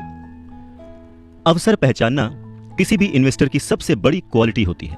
फाइनेंशियल बुद्धि का मतलब है ज्यादा विकल्प होना। अगर अवसर आपके सामने आ ही नहीं रहे हैं तो फिर आप अपनी गरीबी को सुधारने के लिए और क्या कर सकते हैं। अगर कोई अवसर आपकी झोली में आकर गिर जाए पर आपके पास पैसा ही नहीं है और आप उसमें इन्वेस्ट ही नहीं कर सकते, ऊपर से बैंक वाले आपको उधार नहीं दे रहे, आप पैसे का कहीं से इंतजाम नहीं कर पा रहे, तो फिर उस मौके का आप फायदा कैसे उठा सकते हैं। मान लीजिए अगर आपका अनुमान जो है वो गलत हो जाए और अगर आप जिसकी उम्मीद करते हैं वो नहीं हो, तो फिर आप क्या करेंगे। कैसे एक छोटी सी चीज को लाखों में बेचेंगे। अगर ये करना आपको आता है तो इसे ही कहते हैं फाइनेंशियल बुद्धि, यानी फाइनेंशियल इंटेलिजेंस। ज्यादा मतलब नहीं इस बात से। एग्जाम्पल लेते हैं कि एक नींबू है और उसको लाखों में बेचना है, तो लाखों में बदलने के लिए कितने अलग अलग तरह से आप उसको यूज कर सकते हैं। इसका मतलब है कि आप अपनी पैसे की समस्याओं को सुलझाने में कितने क्रिएटिव हैं। ज्यादातर लोग केवल एक समाधान जानते हैं, नींबू निचोड़ो और शरबत बना के पी लो, यानी कि कड़ी मेहनत करो, बचत करो और उधार लो। तो आपको अपनी फाइनेंशियल बुद्धि क्यों बढ़ानी चाहिए। रॉबर्ट टी कियोसाकी कहते हैं क्योंकि आप उस तरह का इंसान होना चाहते हैं जो अपनी किस्मत खुद लिखता हो। आप जो हो रहा है उसे होने देते हैं और उसे बेहतर में बदलने की ताकत रखते हैं। ऐसे बहुत कम लोग ये बात समझ पाते हैं कि किस्मत भी हम ही लिखते हैं। जिस तरह की पैसा बनाया जाता है, अगर आप ज्यादा किस्मत वाले होना चाहते हैं और ज्यादा पैसा बनाना चाहते हैं तो बहुत कड़ी मेहनत करने के अलावा आपको अपनी फाइनेंशियल बुद्धि को भी तैयार करना होगा, सीखना होगा। अगर आप इस तरह के आदमी हैं जो सही चीज होने का इंतजार करता है, तो शायद आपको बहुत लंबे समय तक इंतजार करना पड़ सकता है। ये तो बस उसी तरह की बात हो गई कि आप गैरेज से गाड़ी निकालने के पहले ये डिसाइड करना चाहते हैं कि भाई अगले 5 मील तक सभी स्ट्रीट लाइट्स ठीक रहेंगी, बर्फ नहीं गिरेगी, एक्सीडेंट नहीं होगा, वगैरह वगैरह। ये चीजें आपके कंट्रोल में नहीं है। आपके कंट्रोल में है सिर्फ गाड़ी चलाना। ठीक उसी तरह से आपके कंट्रोल में है अपने प्लान्स बनाना, अपनी समझ और सूझबूझ का इस्तेमाल करते हुए। जिस काम से आप एक महान इंसान बन सकते हैं, एक अमीर इंसान बन सकते हैं, क्या वो काम आप चंद पैसों के लिए करेंगे? नहीं ना। सीखने के लिए काम करें, पैसों के लिए नहीं। नमस्कार, मैं हूं अवधेश श्रीवास्तव और हम बात कर रहे हैं रिच डैड पुअर डैड की, जिसे लिखा है रॉबर्ट टी कियोसाकी ने। रॉबर्ट टी कियोसाकी एक घटना का जिक्र करते हैं। कहते हैं कि 1995 में मैंने सिंगापुर के एक अखबार में इंटरव्यू दिया। अब युवा महिला रिपोर्टर बहुत ही टाइम पे आ गई और इंटरव्यू शुरू हो गया। हम एक बहुत ही बड़े से होटल की लॉबी में कॉफी पी रहे थे और मेरा जो सिंगापुर जाने का रीजन था उसके बारे में डिस्कशन कर रहे थे। तभी उस रिपोर्टर ने मुझसे कहा, एक दिन मैं भी आपकी तरह एक बेस्ट सेलिंग लेखक बनना चाहती हूँ। मैंने उसके कई राइटअप्स और लेख पढ़े थे और उनसे प्रभावित भी था। वो बहुत अच्छा लिखती थी, बहुत ही साफ। तो मैंने उसे कहा, बिल्कुल आप कर सकती हैं, क्योंकि आप जो लिखती हैं वो बहुत ही बढ़िया है। वैसे कौन सी चीज है जो आपको आपके सपनों को पाने से रोक रही है? उसने कहा कि मेरा काम जो है वो कभी कहीं जाता है, कभी कहीं जाता है। हर आदमी कहता है कि मेरे उपन्यास बहुत बढ़िया हैं, पर एक्चुअली होता कुछ नहीं है। इसलिए मैं अखबार में काम कर रही हूँ। कम से कम इससे मेरा खर्च तो चली जाता है। अब आपके पास कोई सुझाव है क्या इस बारे में? मैंने कहा, हाँ बिल्कुल है। सिंगापुर में मेरा एक दोस्त है, वो एक स्कूल चलाता है जहाँ लोगों को बाइंग सेलिंग रिलेटेड ट्रेनिंग दी जाती है। वो सिंगापुर में कई बहुत ही बड़े बड़े कॉर्पोरेशंस के लिए सेल्स ट्रेनिंग कोर्स चलाता है और मैं समझता हूँ कि उसके कोर्स में शामिल होने से आपका करियर बहुत ज्यादा आगे चला जाएगा। ये बात सुनने के बाद वो थोड़ा सा रूखी हो गई। वो कहने लगी कि मतलब आप ये कहना चाहते हैं कि मुझे ये सब सीखने के लिए स्कूल जाना पड़ेगा? तो मैंने हाँ कह के सिर हिलाया और फिर उसे इस बात पर विश्वास ही नहीं हुआ कि मैं सचमुच उसे स्कूल जाने के लिए कह रहा हूं। मैंने उसे कहा कि इसमें गलती क्या है, पर तब मुझे रियलाइज हुआ कि मुझे अपने शब्द वापस ले लेने चाहिए। उसे मेरी किसी बात का बुरा लग गया था शायद, और अब मैं सोच रहा था कि कितना अच्छा होता अगर मैंने उसे कुछ भी सुझाव नहीं दिया होता। उसकी मदद करने की कोशिश में मैंने वो सुझाव दिया था और अब मुझे खुद ही बुरा लग रहा था। उसने कहा कि मेरे पास इंग्लिश लिटरेचर में मास्टर्स डिग्री है, मैं सेल्समैन बनना सीखने के लिए स्कूल क्यों जाऊं? मैं एक प्रोफेशन में प्रशिक्षित होने के लिए स्कूल गई थी ताकि मुझे सेल्समैन न बनना पड़े। अब वो अपना ब्रीफकेस ताकत से बंद कर रही थी और इंटरव्यू खत्म हो चुका था और उसकी बॉडी लैंग्वेज से पता लग रहा था कि वो नाराज थी। वहीं कॉफी टेबल पर मेरी एक बेस्ट सेलिंग बुक रखी हुई थी। मैंने उसे उठाया और उस लेडी के द्वारा लिखे गए नोट्स को भी अपने दूसरे हाथ में रखा। मैंने उसे कहा कि क्या आप इसे देख सकती हैं? मैंने उसके नोट्स की तरफ इशारा किया। उसने अपने नोट्स पर नजर डाली। क्या? उसने उलझन में कहा। एक बार फिर मैंने उसके नोट्स की तरफ जानबूझकर इशारा किया। जिस पर उसने लिखा था रॉबर्ट कियोसाकी, बेस्ट सेलिंग लेखक। यहां पर बेस्ट सेलिंग राइटर लिखा हुआ है, ना कि बेस्ट राइटिंग राइटर। तब उसे मेरी बात समझ में आई। लहरों से डर करके नौका पार नहीं होती, कोशिश करने वालों की हार नहीं होती। नमस्कार, मैं हूं अवधेश श्रीवास्तव और आज चर्चा है रिच डैड पुअर डैड पर। रॉबर्ट टी कियोसाकी कहते हैं कि जब आप रिच बनने की सोचते हैं, रिच बनने की ठानते हैं, अमीर बनने की कोशिश करते हैं, तो बहुत सारी बाधाओं को पार करना पड़ता है। तो उनके अनुसार अमीरी की राह में ऐसी 5 बाधाएं हैं जो लोगों को रोकती हैं आगे बढ़ने से। सो पहला कारण है डर, पैसा खोने के डर से पार पाना। रॉबर्ट टी कियोसाकी कहते हैं कि वो अपनी जिंदगी में ऐसे न जाने कितने अमीर लोगों से मिले हैं जिन्हें पैसे का नुकसान हुआ है, पर वो फिर भी अमीर हैं। पर ऐसे एक भी गरीब इंसान से नहीं मिले हैं जिसने अपनी एक दमड़ी भी खोई है अमीर बनने की राह में, इन्वेस्टमेंट की राह में। पैसा खो जाने का डर बहुत ही नेचुरल है, बहुत ही स्वाभाविक है। ये हर इंसान को होता है, अमीरों को भी होता है, गरीबों को भी होता है। पर प्रॉब्लम डर नहीं है, प्रॉब्लम है कि आप इस डर का सामना किस तरह से करते हैं। पैसा खोने के बाद की स्थिति से, उसकी सिचुएशन से किस तरह से बाहर आते हैं। आप अपनी असफलताओं को किस तरह से ट्रीट करते हैं, ये आपकी लाइफ में बहुत इंपॉर्टेंट है। ये आपकी लाइफ में केवल पैसे के बारे में नहीं है, बल्कि हर चीज के बारे में है। एक अमीर आदमी और एक गरीब आदमी के बीच का जो अंतर होता है वो बस यही होता है कि अमीर आदमी अपने डर से किस तरह से जीतता है और गरीब आदमी अपने डर से किस तरह से हार जाता है। लोगों के पैसा खोने का डर ठीक वैसा ही है जैसे कि मोटरसाइकिल से गिरने पर चोट लगने का डर। उस चोट लगने के डर से ज्यादा एक्साइटमेंट आपको उस बाइक को चलाने का होता है और उसी एक्साइटमेंट में, उसी खुशी में आप बाइक चलाना सीख लेते हैं। ठीक वैसे ही पैसे के खोने के डर से ज्यादा उसे अर्न करने की खुशी अगर आपको हो तो आप धीरे धीरे प्लान्ड वे में एसेट्स पर ध्यान देंगे, उन्हें खरीदेंगे और एक वक्त पर अमीर बन जाएंगे।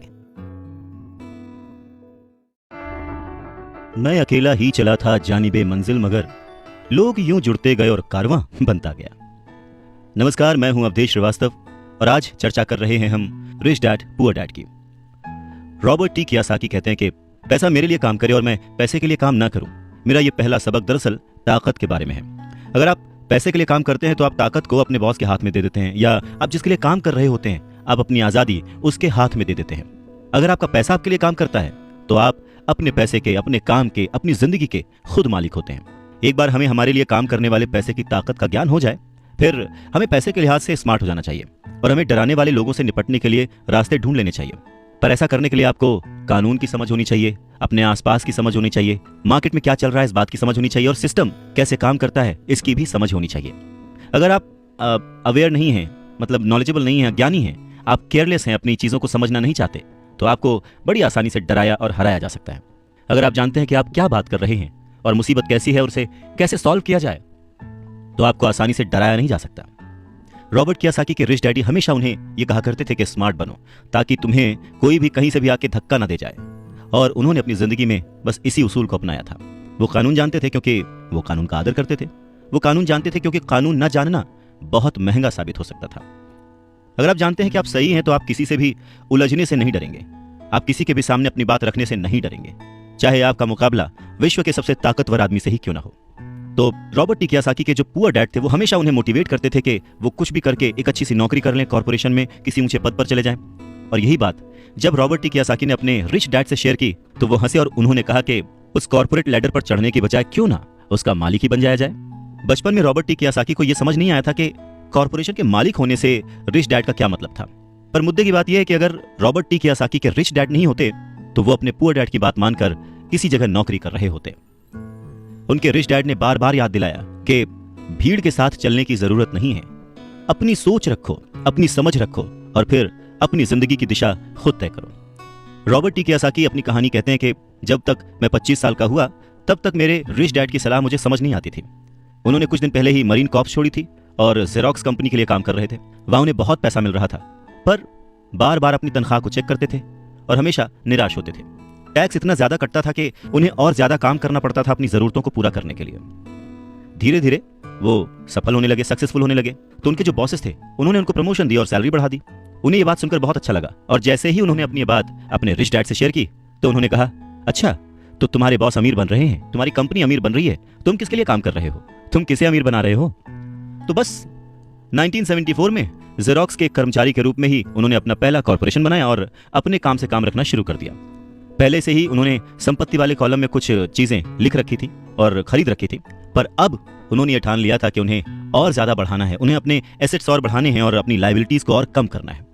जैसे जैसे वक्त बीतता गया, जैसे जैसे रॉबर्ट टी कियोसाकी पैसे को समझते गए, इसके गणित को समझते गए, इसके व्यवहार को समझते गए, उन्हें अपने रिच डैडी की सलाह समझ में आने लगी।